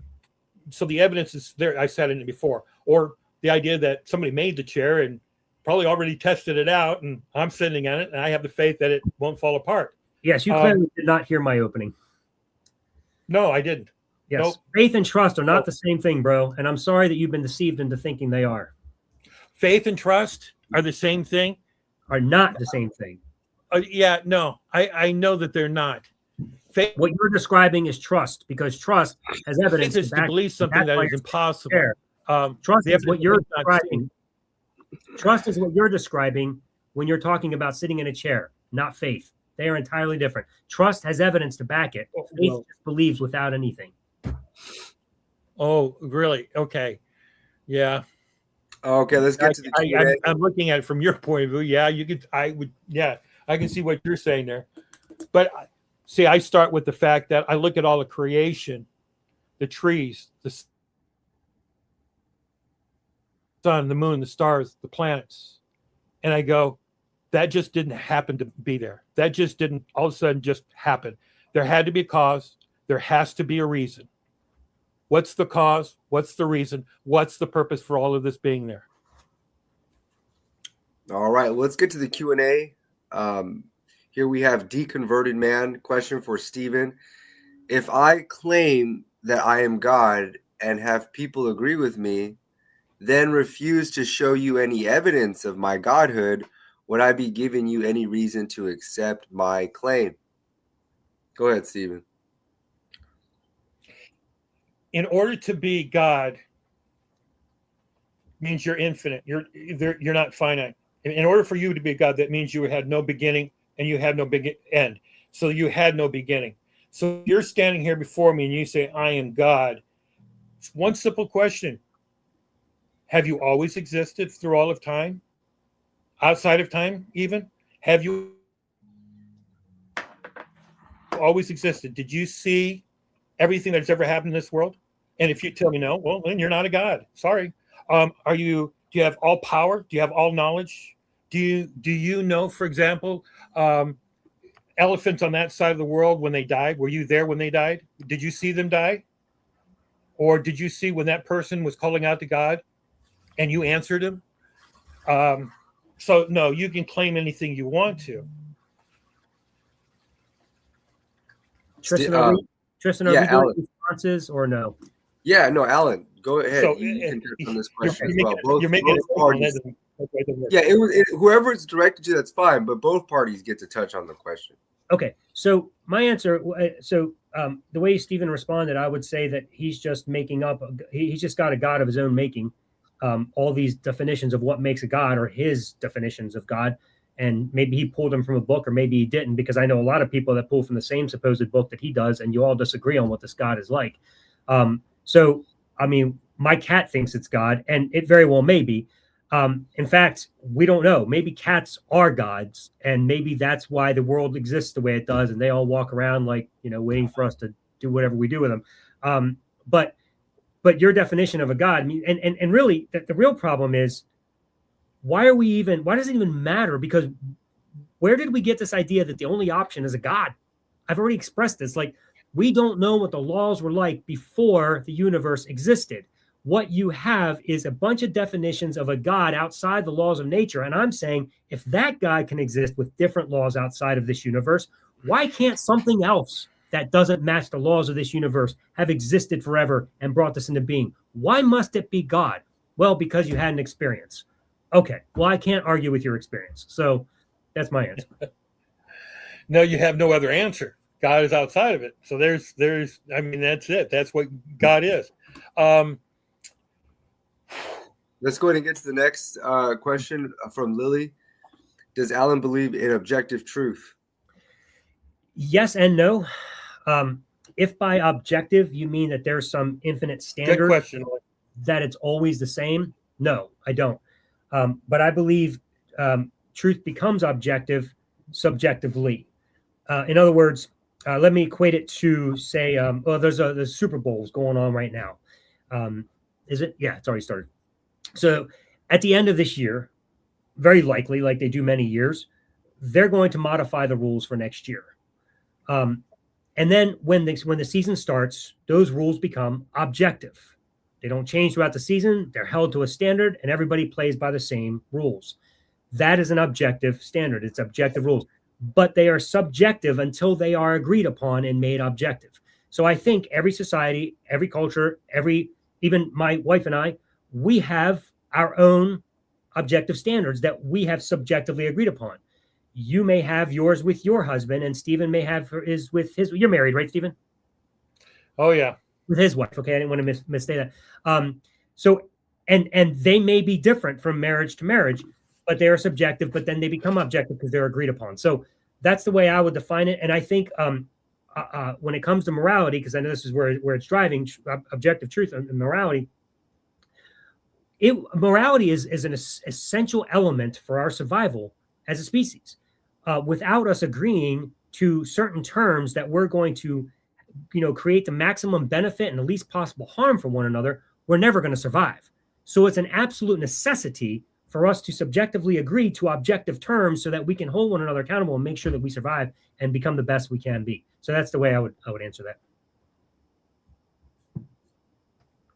Stephen, go ahead. You could touch on that one too, about his response. No, yeah. No, you don't want to address it? No. I'm just thinking here. Of course, there's objective truth. I exist. There's an objective truth that's not subjected to anybody else. Objective truth is that, like he said, what we do with each other. But the idea is a society decides, oh, we all get together. We've all decided it's okay to rape little girls. You could say that all you want to. Society can agree to that all that they want to, and it becomes subjective to the society that they say it's okay to do this. But inside you, without anybody telling you, that's wrong. It's wrong for incest. It's wrong for rape. It's wrong for pedophiles. Even you, Tristan, know that. Period. That's an objective truth. And it doesn't matter if society says it's okay or not. You will still know that's wrong. Yes. And that's why we have the laws that we do, because clearly those are necessary for us to survive as a species and thrive. No, you didn't hear me. I don't think you heard me. But if all of society agreed that it's okay to rape little girls, and they do it every time they want to all the way around, you're now saying that's a subjective to the society, and now it's okay. It's okay to do it because everybody said it's okay to do it. Yes, but nobody. We've all agreed it's a society wouldn't do that at large, because if they did, they wouldn't survive. Okay, our society says it's okay to kill babies, and we're doing it all the time. No, we're not. We don't. It's called abortion. That's murder. Well, you think what you want, but that's not murder. I know. Let me ask you something. That's the thing. You call it objective, but okay. I had a 7-month-old baby. I had a 7-month-old baby that died. I know. Abortion is wrong. Let me ask you something. When you go to the hospital and somebody is going to die unless you donate an organ, are you committing murder if you choose not to donate your organ? Well, you've narrowed it down to think that only I can do it, and the parameters of that question is absolutely ludicrous. Okay. But would I lay down my life for somebody in order to save them if I could? Yeah, I would. Yeah, I would. Because all right, that's the value I put in other. That wasn't my question, by the way. My question is, would it be morally wrong if you chose not to? Oh, that to me, if you were something you could do, yeah, and you didn't do it, yeah, that would be morally wrong. Okay. Mm-hmm. All right. We have a question for Stephen. This is coming from Barry Isaacs from our Facebook group, Preterist Perspectives, Discussions, and Debate. He has a question for you, Stephen. Aside from the Bible, what proof/evidence do you have for the God of the Bible, Yahweh? So aside from the Bible, what proof and evidence do you have? Well, Stephen doesn't use evidence. So what's the point of this question? No, I didn't say I didn't use. I've tried to sit to tell you the evidences of people's lives being changed. There's your evidence. There's your effect. The wind blows, the tree moves. God heals, and a person is healed, and he walks on from that. So, do I have evidence in the sense that I can sit there and claim that the Bible and all the claims that everything that's said about that and everything else makes it all true? Again, the probabilities of it working the way it does, if it was not from God, meaning, well, let's put it this way. If it was just a bunch of man-made stuff that missed and everything else, then nothing would work. Nothing would be true. I could do this, that, and the other, and it wouldn't for me. Wouldn't work. But if it works, then that to me proves that there's some truth in it, that because it works. And because I've read the Bible, I see the evidence of those things happening and being true now. That's what leads me to believe that it's the God of the Bible. Stephen, have you ever seen the effects of the wind? If he healed the blind, the lame walk. Have I ever seen the wind? Have you ever seen the effects of the wind? Is that what you said? Have you ever seen the effects of the wind? Yes. So have I. You know what I've never seen? What? The effects of God. I know. So that analogy doesn't work, man, because both of us have seen the effects of the wind, as has everybody. But to just say no. You have seen the effects of God. You're because I can actually tell you that the effects denying of wind, it. I can actually tell you the effects of wind are caused by wind. I have no reason to deny that. You know what I do have a reason to deny? The existence of God. Right. Because there's no proof that he actually does anything. Right. Okay, but when I see, right. No, that's what you think. When I've seen a blind person now see, the blind see, the lame walk, the deaf hear, I no longer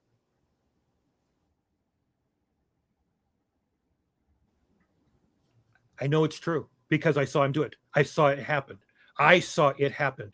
I believe in what I saw based on the evidence of what those people said, the relatives said, and what everybody said. This person was blind. Now they can see. Can you prove to me you can see? Sure, I can see. Can you prove to me you were blind? No, because I didn't know you beforehand. Okay, so you're the mother, you're the father, the brother and sister. Was this person blind for the last 20 years? Yes, this person was blind for the last 20 years. What's the purpose and the reason for lying about it? Oh, there is none. I prayed to Jesus and now I can see. Okay, I believe it. There's no reason for me not to believe it. Therefore, I can put my trust in somebody who says he's going to do what he's going to do and has the power to do what he says he can do. I got a question for Alan here. What the Bible does that mean? To Alan, out of nothing, nothing comes. In the absence of a divine creator, what plausible explanation can be offered for the origin of existence? Have your liberty, Alan. Well, there are actually lots of plausible explanations that science is working on and presenting as possibilities, but there are none that anybody is landing on saying definitively no, because you just can't.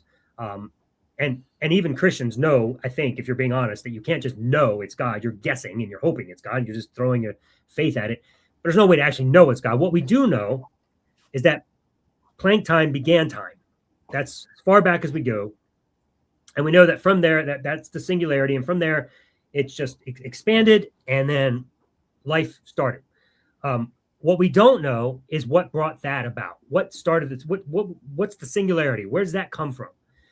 One theory, or I shouldn't even call it a theory because that's more of a religious term when it's just a loosely held thing, but one proposition, one possibility, and it's the one that I personally favor currently. And again, I'm not saying I know this because I don't know this. I'm no scientist either, so I'm just guessing. But one of my favorites is that energy has always existed. And the thing about it is that we know that energy in this universe reaches entropy. And so it couldn't have eternally existed in the same form that it exists in this universe. But if God can exist outside of this universe and have different laws that allow him to be infinite and eternal, why can't energy outside of this universe and that it becomes what it is in this universe? So if it existed forever, I know the great thing is, well, what are the chances that it would suddenly start expanding and do all this? 1 in a million. Okay. But if you have eternity and you go around a million times, what are the chances that eventually that 1 in a million isn't just a probability anymore, but it's a definite reality? Because going around that many times, you're gonna hit it eventually. So if energy did exist forever and it comes around to that 1 in a million time, boom, you got the singularity. I see no reason why that isn't a really genuine, plausible option. But the reason we can't say it's the dogmatic God's honest truth is because we just don't know. Could be multiverses forever expanding. Who knows? So like I said, you've got the majority of people in this world who believe God created the heavens and the earth. The probability of so many people believing that versus this small percentage of people that think, well, probably we got a 1%, this could have happened to that. You just entered into the realm. You just answered the argument. You would prefer to hold on to that 1% argument that some people hold to and ignore and tell everybody else, the other 95 people, Bob doesn't exist. All right. First of all, you're appealing to popularity, which is a logical fallacy. So that has no bearing on the answer. Who cares? Probability. The probability that 1,000 people have had will sit there. It doesn't matter. The probability. Here's the problem with what you're arguing anyway. Even if you just did it, though, you just brought up probability. Even if the probability, this and that, the point is, I'm not rejecting any option. I'm not saying God isn't an option. I'm saying to land on it and say, I know affirmatively that God is absolutely disingenuous, because you have no reason to land on an option that you don't know is true. All right, let's go ahead and get to the next question. Looks like we have another one from. Let me see here. Here's another one from Barry Isaacs. Question for Stephen: if full preterism helps lead people out of Christianity, why didn't God divinely inspire the Bible to be clear, so that Christians wouldn't have to end up becoming full preterists? In short, why did God make it so that eschatology, lack for better words, is impossible to figure out? He put in there enough that people can be saved. You can read it and be saved. We have definitely levels of capable, levels of understanding where people are capable of learning and understanding certain things. Others will have a difficult time understanding quantum mechanics. Some of us don't have a clue about that. We're not educated in that, things we haven't learned and grow. So we're all at different points. And so reading the Bible, what do you understand? What are you learning from that? That doesn't mean you can't learn and grow in that learning and everything else. But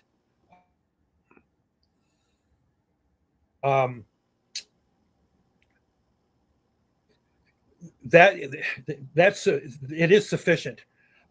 But full preterism doesn't, it's not Christian whatsoever. There's nothing Christian about it.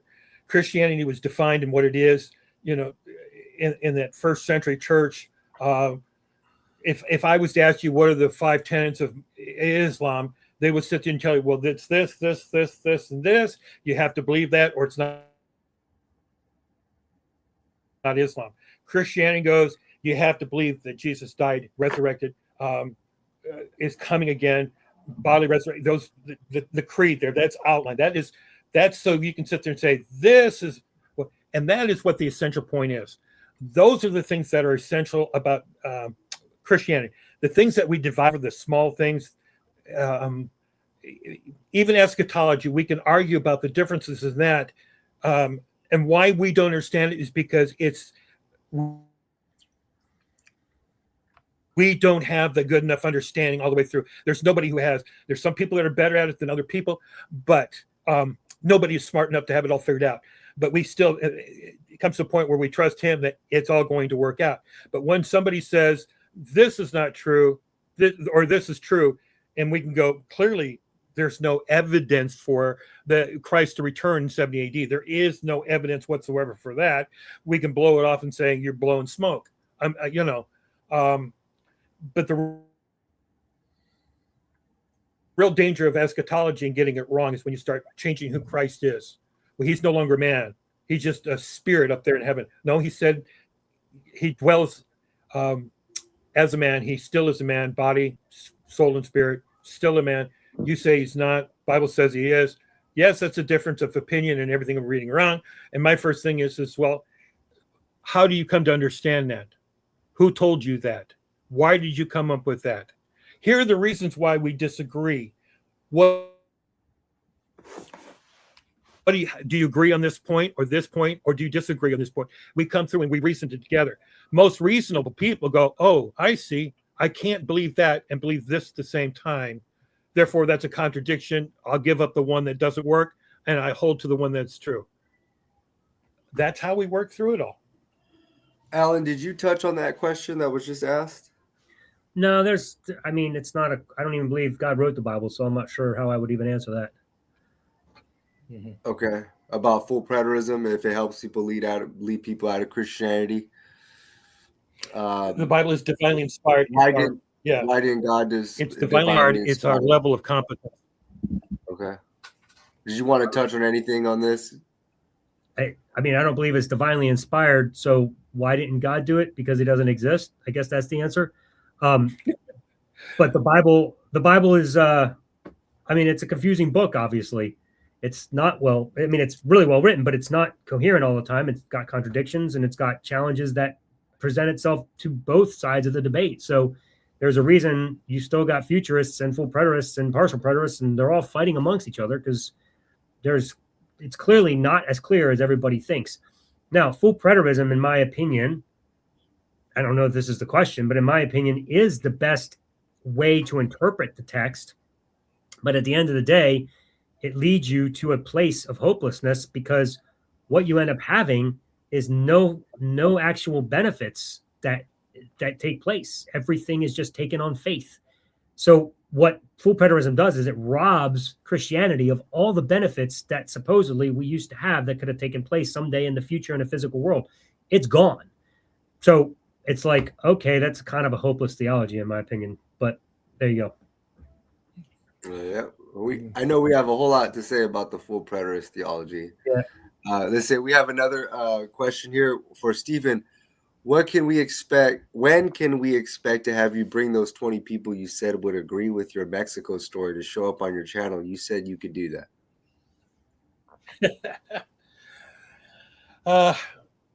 Let me see. When we never, because I'm not here. I don't have to defend God. I don't have to prove God. God is here to prove himself to you, the person, not me. God wants to do it, he'll do it. You don't need me, my 20 witnesses, or anything else to prove to you. God can do it all by himself when he's good and ready.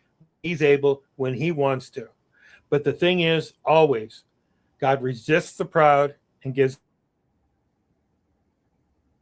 grace to the humble. As long as you put yourself over God in judgment, because like what Alan said, what you said is, how can there be a God when so many evil things and this, that, and the other, and everything else? And what has always been my response is, I'm sorry. I am a finite creature. I am small. A cockroach. I'm like a cockroach trying to understand what man does. I have no understanding of God. What little I have can fill up a thimbleful in an ocean of what God is. I understand maybe a thimbleful. And who am I, the one who was created, to sit there and question him who created me and saying, you don't know what you're doing. I don't like this about you. I don't like you did this. I don't like you did that. Shut up. He loves you. He sent his son to die for you. He get it all settled out. You'll understand it when it comes time for you to understand it. And when it comes time for you to understand it, you're going to look like the biggest fool in the world because you dared to question it. Alan, do you want to touch on this question? Yeah. So, first of all, I never said that God doesn't exist because of all the evils in the world. I don't think that's a good argument, honestly. But what I did say was God should be held accountable for all the evils that he's done. That's what I said, if he does actually exist. And it's, that's your perception. We understand that. That's your perception. You're under lack of understanding. Yes, we know that. Like I said, I think you understand a thimbleful of what God is, and you judge him on based on that, which is nothing. Yeah, well, your ways are not his ways. Your thoughts are not his thoughts. You don't even come close, but you dare to question him and tell him he doesn't know what he's doing or he's wrong. What I can say is that the reason I can judge God for his immoral acts is because I'm more moral than he is. And I don't need a God to be moral. I am absolutely certain that rape is wrong. I'm certain that genocide is wrong. I'm certain that slavery is evil. And I'm certain that child molestation is evil, especially stoning your children to death just for disobedience. All very evil acts. And I've determined that. And I certainly didn't get it from God, because if I did, I'd have a totally different opinion on those things, and I would praise them instead of judge them. I think God should be held accountable. And frankly, he created hell. We should send him there. All right, we have another question from Richie. He says to Alan, you can't get energy from an infinite amount of universe anymore than you can get water from an infinite amount of glass. Well, this wasn't really a question. It's more like a comment. Did you want to touch on that, Alan? Sure. And I would say, yes, maybe in this universe. But this is what you all keep seeming to misunderstand is, if God can exist outside of time, space, and matter, and you can just invent him and say, hey, there is a God that must exist forever and be infinite and do, why can't there be some other explanation as well outside of this universe that you're just not opening your mind to because you've already settled on God? If you've already determined that it's God, you will never, ever pursue anything other than that. And therefore, you will never come to the actual truth because you already believe you found it. It's because inventing something with our own imagination doesn't make it true. Correct. Thank you. Right. And that should end the debate. So, we're not imagining God. That's the problem. That's the issue. We're not here imagining God. We're sitting there telling you we have felt the effects of God working in our lives, healing people, doing miracles, doing things, and people are saying, he changed my life. There's nobody else that could have done that but God. And you're saying, well, you've made it all up. You've done this, you've done that. That's not true. And you've determined all that. No. And so if I was to take you to a church service and somebody was standing up there missing an arm, and all of a sudden we prayed and the arm all of a sudden it appeared and everything else, you would still sit there and say, God, you're so terrible, you're so evil, I will not believe in you because you condone slavery and stoning to death the children, and you condoned all this, and I'm not going to. If you're the God of the Bible, forget it. Nothing to do with you whatsoever.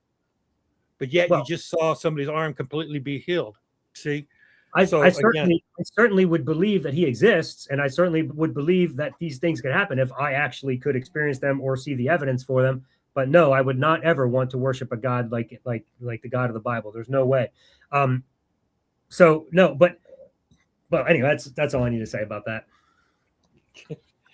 All right.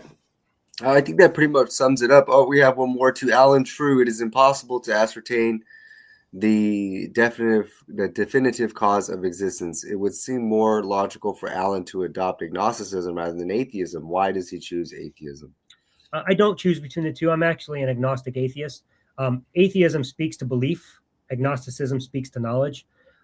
So maybe the best way I could put it is I'm an atheist because I'm an agnostic. So I guess the point is, what I'm saying is, I don't know what exists. I don't know what brought all this to be, and I'm open to all possibilities. I just see no reason to land on God. And what I'm trying to do is just to demonstrate that you have no reason to land on God either, so that we can start working together to figure out what actually did happen instead of pretending like we know. And also because even if that God did exist, I wish nobody would worship him. But anyway, that's beside the point. But because of that agnosticism, therefore, I do not believe a God exists. There is no reason to. That is what leads me to atheism. It was Richard Dawkins in his final years, after wrestling with creation, God, the whole God delusion, all of it, everything. How is it? Because it was proven speed of light is not constant. It's been proven that the amino acids and nuclei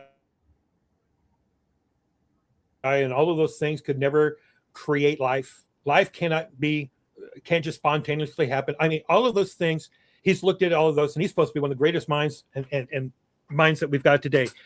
What was his final conclusion of all of it? He said, there's no way life could begin here and all of this. The only way life could have ever began here is if it was seeded by somebody else from a different galaxy. Congratulations. You just stepped into the world of faith. All right. but he's too Question blind to for see it. Alan. Question for Alan. Do you think metaphysical explanations are ever rationally justified, or must all explanations reduce to physical cause? Well, by metaphysical, if you don't mean supernatural, then yes. I'm not I'm not a materialist. I am a naturalist. So I do think that there are things that we don't see with our eyes or can't test with like physical means. But I do think you can test them nonetheless and use physical means to determine how they work or whatever. So they're still demonstrated through evidence and empirical evidence. But I definitely think metaphysical explanations are fine. I mean, I think the laws we live by are metaphysical. That's the way I would define them as well. Stephen? I was reading some of the comments and everything else. Yeah, I believe in the supernatural because I've seen the supernatural, and because I've seen it, I know God exists. All right. Well, that finishes up the Q&A. Both you gentlemen, thank you so very much for, serving those in the preterist community, those who are interested on this topic. You guys get 10-minute closing. Alan, you did open up, and Stephen, you were following Alan. So, Alan, did you want to go ahead and close and Stephen close after, or did you guys want to switch that up? Stephen close and then Alan close after? Your call, Steve. Which way do you want to go? Alan, you can do it. Yeah, since you started, you can do it. First, okay. You can close first. Okay, 10 minutes. Do you need some time? Do you got to? No, okay. Let's go. Okay, I'll go ahead and begin in 3, 2, and 1. Closing statements. All right. So first of all, I just want to say thank you to you guys for doing this. Stephen, thank you very much for being gracious and being a part of this. I commend you tremendously for being willing to do this. There's a lot of people that are unwilling to defend their belief in the existence of God, which I find strange, because if you truly believe this God exists and you have this wonderful relationship with him, part of evangelism is explaining how you find God. So thank you. I don't know why some of these other guys are not willing to do that. So I commend you.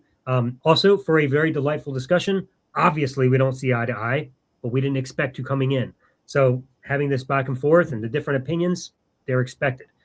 But I definitely enjoyed this conversation, and I very much appreciate the back and forth that we were able to have. I'm going to focus my time, and if I have some allotted time, I'll go to some of the other stuff again. But on this idea of experiences, because that seems to be where we've landed here. Stephen says, don't look for the evidence, that is the problem. Stop looking for the evidence. And in my mind, when I hear that, I hear just shut your brain off. Stop using empirical data. Stop trying to evaluate anything. Just mindlessly, and I have no other way that I can imagine how this looks, but just kind of like a zombie. Just walk around and bump into things until you just kind of like find God. And I don't understand how that happens. If I'm not supposed to use my mind and my brain to look around and evaluate and study things and determine what's real, then how does God actually appear to me? It would seem that it has to be something he chooses to do, because I'm obviously not going to do it. I can't. I'm incapable, apparently, because either the evidence isn't getting me there, and me mindlessly walking around bumping into things would be like 1,000,000 to 1. So God has to do it. So that tells me if God exists, and Stevens, believes he does for sure, that tells me God's playing favorites. So God must hate me. And that's very sad that he has chosen not only to take me through 42 years of my life, take himself away from me, put me through a whole new life. I lost everything, had to start over. For what? For what purpose? It seemed absolutely useless and mindless if someday he's just going to turn around and come back to me. This does not really make any sense. Now, of course, the typical Christian answer is, well, because God's shaping you and molding you and he's doing wonderful things in your life. Okay. But the reality is, I believed for 42 years. I was a Christian. I studied his word. I wanted to know him passionately. I believed with every ounce of my being. Did I see miracles? No. But maybe Stephen would say, because you don't believe they happen, so therefore God never revealed them to you. Fine. Fortunately, that's the way things work, because I also don't believe in demons and got lucky then and never saw a demon. So apparently it seems that when you don't believe something, you don't ever see it. And that's the way it seems to be with God. As long as you don't believe, he never appears. If you do believe, suddenly he's everywhere. Wonder why that is. Maybe it's because faith makes you see things that aren't there. That seems to be what's going on with experiences. I have no doubt that Stephen had a lot of experiences. I have other friends that I talk to that have had great experiences too, and they all attribute them to God. People go and they have these moments in holy roller churches, and they're getting smacked in the head, and people are being healed left and right, and they're all attributing it to the Holy Spirit. Everybody has experiences, but there's people in other countries that have experiences, and they attribute it to everything but the Holy Spirit and but God. And so you can have all these experiences, and I have no doubt that you had these experiences. I just doubt that these experiences were with anything in the supernatural. You think they are because you believe this already. You have a preconceived notion that God exists. You've just by faith taken it to be true with no evidence, because apparently you said that's how you find God. You ignore the evidence and you just believe. And if that's the case, then you have just decided that faith is going to be your determining factor for how you evaluate things. And so whenever you have an experience and something great happens, it's a God thing. But the question is, what about all the times that that thing didn't happen? Was that a God thing too?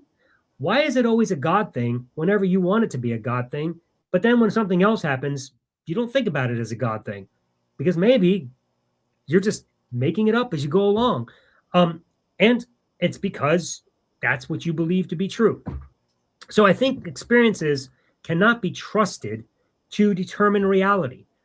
They are misleading because, number one, we know that how the brain works. It can see things that it wants to see based upon preconceived beliefs.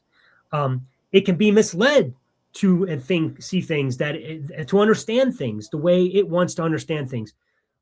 It can be tricked by other people and the way they explain things. And after a while, you hear it, you'll go, oh, yeah, maybe that's what happened. Reconsolidated memory is also a very big scientific fact. We rewrite our memories to remember things differently than they happened, all because of beliefs.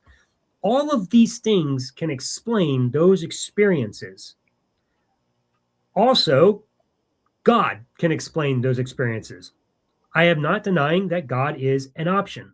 What I'm denying is that there's any evidence whatsoever to believe that he is. And honestly, it seems to me like all of the scientific evidence demonstrates that all of these other explanations are more likely than God.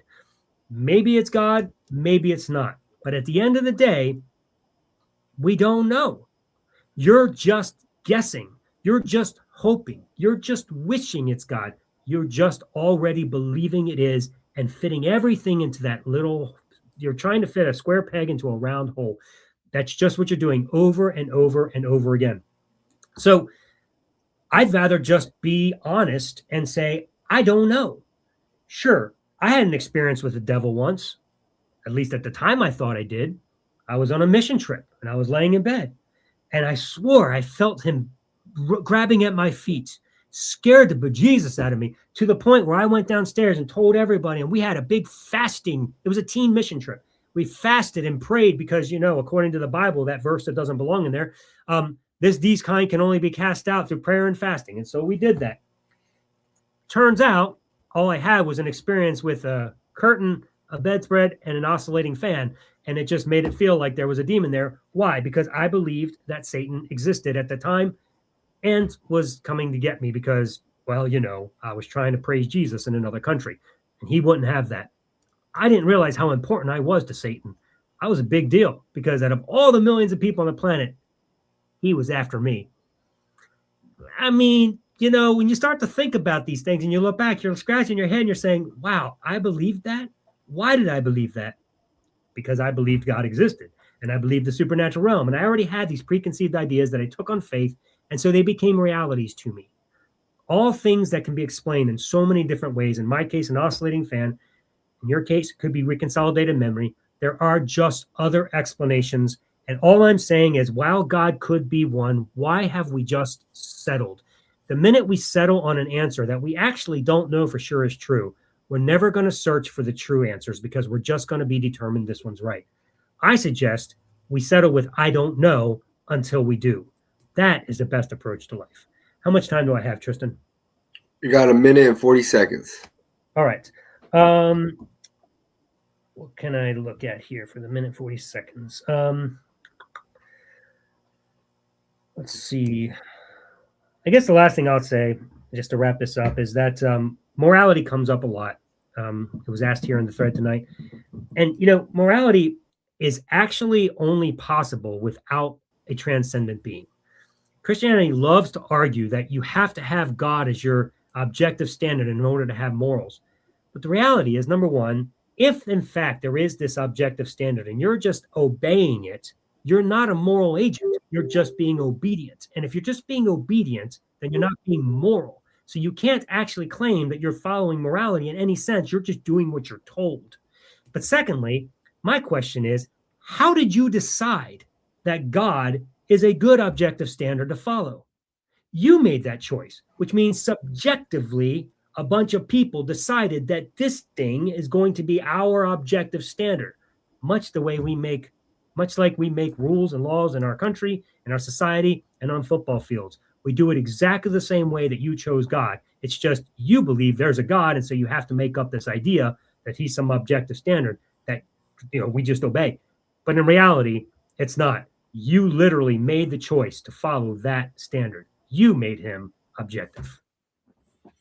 All right. Looks like you have 10 minutes, Stephen, for your closing arguments. And I will go ahead and begin the timer in 5, 4, 3, 2, and 1. Go ahead, Stephen. Right. As we saw my first opening, when I talked about probabilities and arguments, we have no evidence for the existence of God. We have all kinds of arguments, and even Alan has gone back to the probabilities. He rather choose these other probabilities that are smaller ones than the idea that let's say 30 million Christians who have lived since the first century, 3 billion or how many others, he would choose to believe that they were deceived. They're just following this. It's just some mindless thing that they've learned and it just passed on, and there's nothing real about it, because to him it's impossible for God to do that. And that's kind of what I question. Why is it impossible for God to prove himself to people? Just because he hasn't to you, or you haven't seen it, why is that impossible for that to happen? And so anybody who claims that God has proven it to himself is just, no, that's not true. You really didn't, because it's impossible. Therefore, it can't happen. I've determined that it cannot happen because it's impossible. And in your realm and the way you work, yes, it's impossible. That's what you accepted. But my first question is what kind of Christian life did you live? And I mean that in a broad sense of you never saw anything really happen. Everything that you experienced, you say was something made up in your own mind. And so, like I said in the opening, you've determined that's what's true about everybody else all the way through. They've just, because they were raised that way, because they've been told that, because all of these other things, but the probability of it being true doesn't exist, and it can't exist. I kind of find that impossible to happen.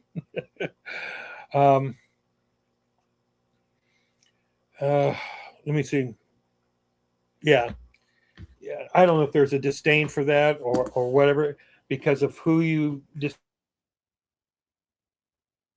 decided who God is, and what you've decided about him, how he's moral, he's done this and he's done that, and there's nothing consistent about him, nothing right. But yet, you believed all of that was true at one point. And so you've gotten rid of the God delusion at this point. And now, Satan doesn't exist, miracles don't exist. None of those things are possible or true or anything else. And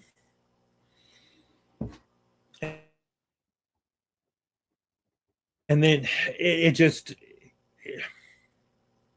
goes so against the grain in one sense of me, in the sense of you wanting to pigeonhole my experience to be nothing more than wishful thinking and the way I remembered those stories and everything else, as if you yourself can't remember your own stories, as if, yeah, you fed it through this, you fed it through that and everything else, and you make it up. Now you look back at that, and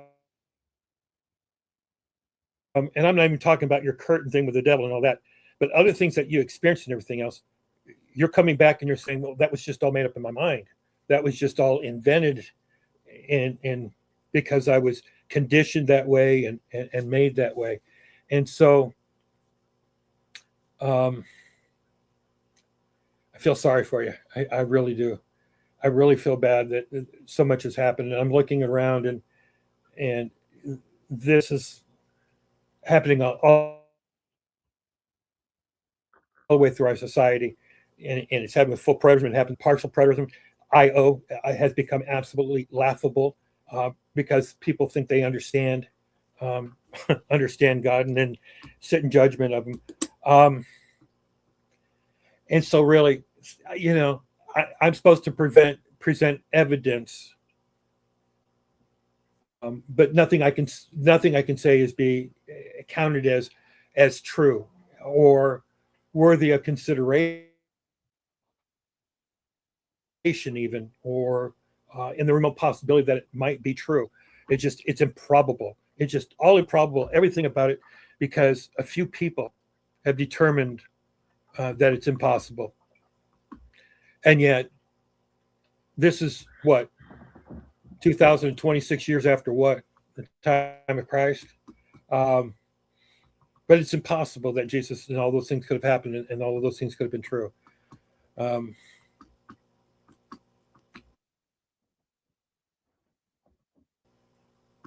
What makes the difference? Is it the idea that God has chosen certain people? No, I don't. What I've seen and what I'm seeing by people who reject the truth and make up their stuff, and I mean, from Hymenaeus to Phileas, the resurrection is past. Why do people make it up and make up things like this, and all the disagreements, and stupid people come up, hey, you have to be baptized in Jesus' name only, and if you're not baptized in Jesus' name only, you're not a Christian. So if we are the only ones who teach the truth, you have to come to our church and you have to be baptized in our church, or you're just not saved at all. You're going to hell. And the crapola that goes on and on. There's no end to it. So I sit back and I go, there's nothing anybody can say. There's nothing anybody can do to say that what I've experienced is invalid or something that I made up in my mind. I'm sure of it. I'm firm in it. And I wish there's a lot of other people who would be the same sure. It's like Barry Isaacs. Be sure and firm in what you believe. This wishy-washiness of going back and forth. Double-minded man is unstable in all his ways. And so I have no choice but to rely on that. The relationship that I know that I have with God. And nothing can dissuade me.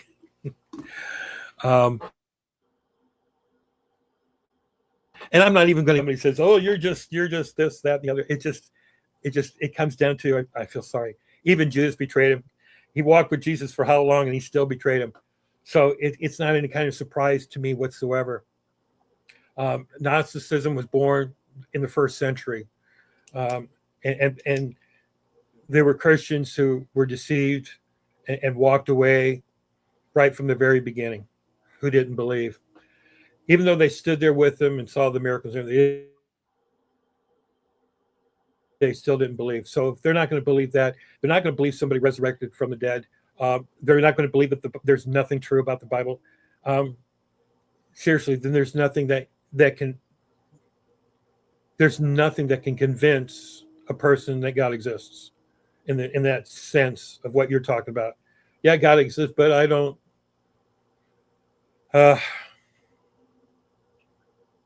And so I don't. No, I'm not trying to convince anybody. I don't even know that I would try to convince somebody that my experiences are true and right and everything else. I'm secure in what I'm thinking, what I believe, and I know what's happened, what hasn't happened. I didn't make up, blind people seeing and lame people walking again, and the different miracles that I see all the time. I do know that God is good. I don't understand him, but I know he is good. I know he's going to be faithful to keep his word. And I know that I can trust him no matter what happens. What I don't understand, it just doesn't matter. It just doesn't matter. I'm going to keep believing. Call me a fool, call me ignorant, call me whatever you might want to call me, but it's not going to change anything. And so the only thing that I can sit there and say is God's been knocking on that door for a long time. He's done a lot of things, but you've rejected it all. Based on what? Why is it? Just because it doesn't make any sense anymore. Just all of a sudden you just come with this idea that it just doesn't make any sense. It doesn't make any sense, therefore it doesn't happen. It's not real. And it's Satan who does. I know that exists. I've run into him several times. And I'm joking in one sense, but that's the greatest thing is he's fooled people into believing is that he doesn't exist. That this is not all true. And he sits back and he laughs at all the people that are entering in the narrow gate into the wide gate. That's time. Thank you guys. All right. Thank you guys for this entertaining debate. I didn't have to do much moderation. You guys were debating and holding it down all yourselves. I never once had to interject. And this was a very, what can I say, an easy debate. And it's very informative. And, you guys respected each other. And I take my hat off to both you guys, for being willing participants. If you're a Christian, I truly believe that you need to be a soul winner. You need to have discussions and have debates with former Christians and atheists if you're ever going to make a difference, rather than just demonize them, which is something that Stephen hasn't done. And Stephen many times has stepped up to the plate and he's been a willing participant. And Alan is, I would love to take on Preston. Oh, yeah. Bring him on. Yeah. Come on.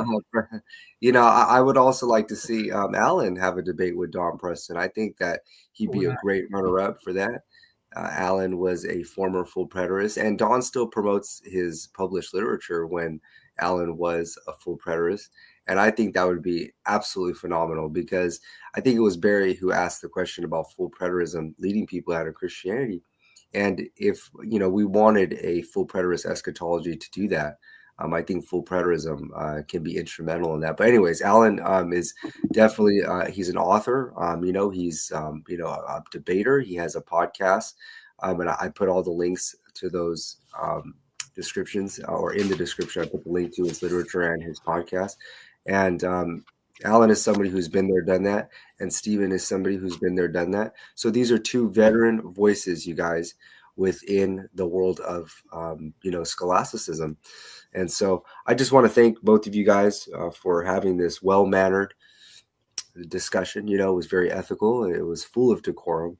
And so I can't thank you, gentlemen, enough. And if you ever want to have another rematch or round two, we can do that.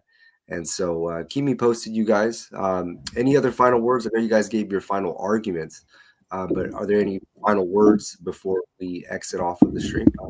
Yeah, I just want to say, Stephen, I'm so this is the first time we've met in person, and I gotta say I'm very pleased to have met you. This was far more delightful of a conversation than I even thought it would be. Like, I actually wish that we were friends and that you went to my church when I was a pastor. I feel like we would have grown faster. you would have. You're such a teddy bear, man. We could have had so many more people at my church because of you. But no, you're a great guy, man. Thanks for doing this. I hope we stay in touch When I and have a first chance. heard about Alan Bondar and the reputation that he had, what I heard was, this is a man that is respected. He is loved. He knows the word. He's got a desire and a passion and a love for God. That's what I heard about you. And when I heard you became a full preterist, I refused to go after you. I did write a book. I did respond to your book. It's in mine, a full refutation of the thing. But I refused to get online, and I did comment a couple times to things and talk to you, but I never pressed anything. I refused to do it, and because of it. And Tristan, this is going to go for you too. I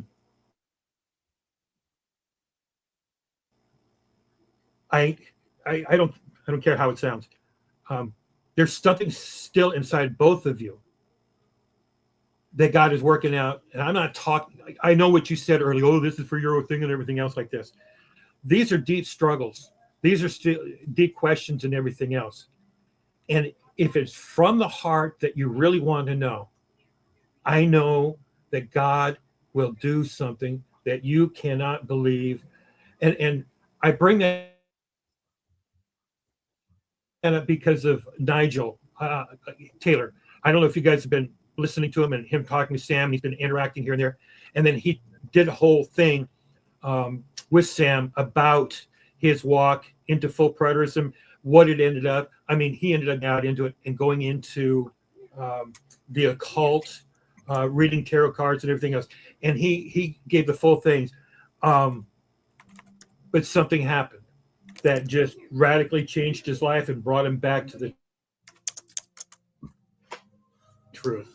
I mean, that would be an interesting thing for you to go listen to, Nigel Taylor, and he's talking with Sam on one of his things, and just to listen to that, because that's what I'm praying will happen to you guys. Mm-hmm. Okay. That's what life is a journey, and Nigel is a good man. Sam is a good man, and both you gentlemen are good men, apart from our religious differences, and so I guess. And if I may, I'm sorry, Tristan, but I just want to make sure I say this while you're on this topic, and I didn't mean to interrupt. I apologize, but no. I want you, Tristan, it's Stefan to know, or Stefan, sorry, Stephen. You can Stephen, right? I'm assuming is how you pronounce it. And Nigel and Sam and all these, like my beef with the arguments for the existence of God and your belief in God or whatever is completely separate from my feelings towards you guys as individuals. So I like all of you. I think I consider you all my friends, especially you. I just like you. Like, you're a really good guy. I do hope we stay in touch. So always know that, we're going to have that difference of opinion on God, but that shouldn't change the fact that we can be friends, and that's the way it should be. Now, I'm just wondering if that type of benevolence is from your carnal flesh, or is that from divinity? I'm not sure where that came from. Well, maybe the Holy Spirit. I prayed before we started the debate, and okay, all Holy right. Spirit is holding me here, so we're good. Yeah, I get it. I appreciate your kind words, Alan. I appreciate your kind words, Stephen, and for being good sports. This is how debating should be. I thought I saw a lady. She posted, "Thank you for not talking over each other," which there was hardly any of that. So thank you guys for being veterans and keeping it professional. And I hope somebody benefits from this. And of course, we are. I don't know what ticket number this. Does God exist proposition has been argued for the centuries. I don't know. Well, this is probably literally like the billionth time. Wait, do we win a prize? Is there like the billionth time with us? Yes, yeah. We need to have exactly. And you know what? It's gonna keep going. You know what? I really wish that right in the middle of one of these big debates, God would show up and do something and say, "I told you I was here. I told you.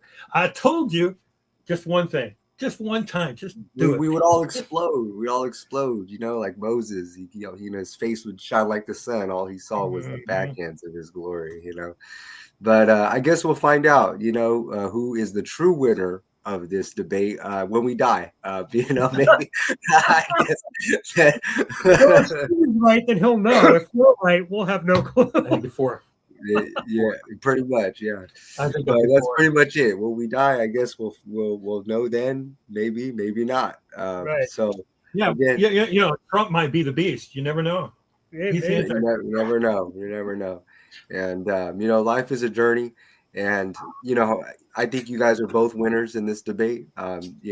Whoever is on Alan's side, they're gonna say he won, and if whoever's on Steven's side, they're gonna say he won. That's just how debates are. There's no referee, there's no judges, and even if there was a referee and a judge, well, I guess the moderator would be a referee. But if there was judges, even that would be disputed. So anyways, thank you guys for serving the preterist community. You guys are more than welcome to utilize my platform if you want to have another debate, a group discussion. And so again, those of you guys that are interested in Alan's literature and his content, I posted it in the description. Stephen, I'll go ahead and post your YouTube channel as well. Elisha Bones, correct? Wasn't it? Elisha Bones was your YouTube channel? Elisha's Bones. Elisha Bones, yeah. So I'll go ahead and post that as well. So reach out to them, you guys. They are reachable. If you haven't came on the Facebook scene, we have a group called Preterist Perspectives, Discussions, and Debate. You're more than welcome to join us in that group. We're all in that group, us and a host of many other voices in the preterist community who are very commendable and well respected.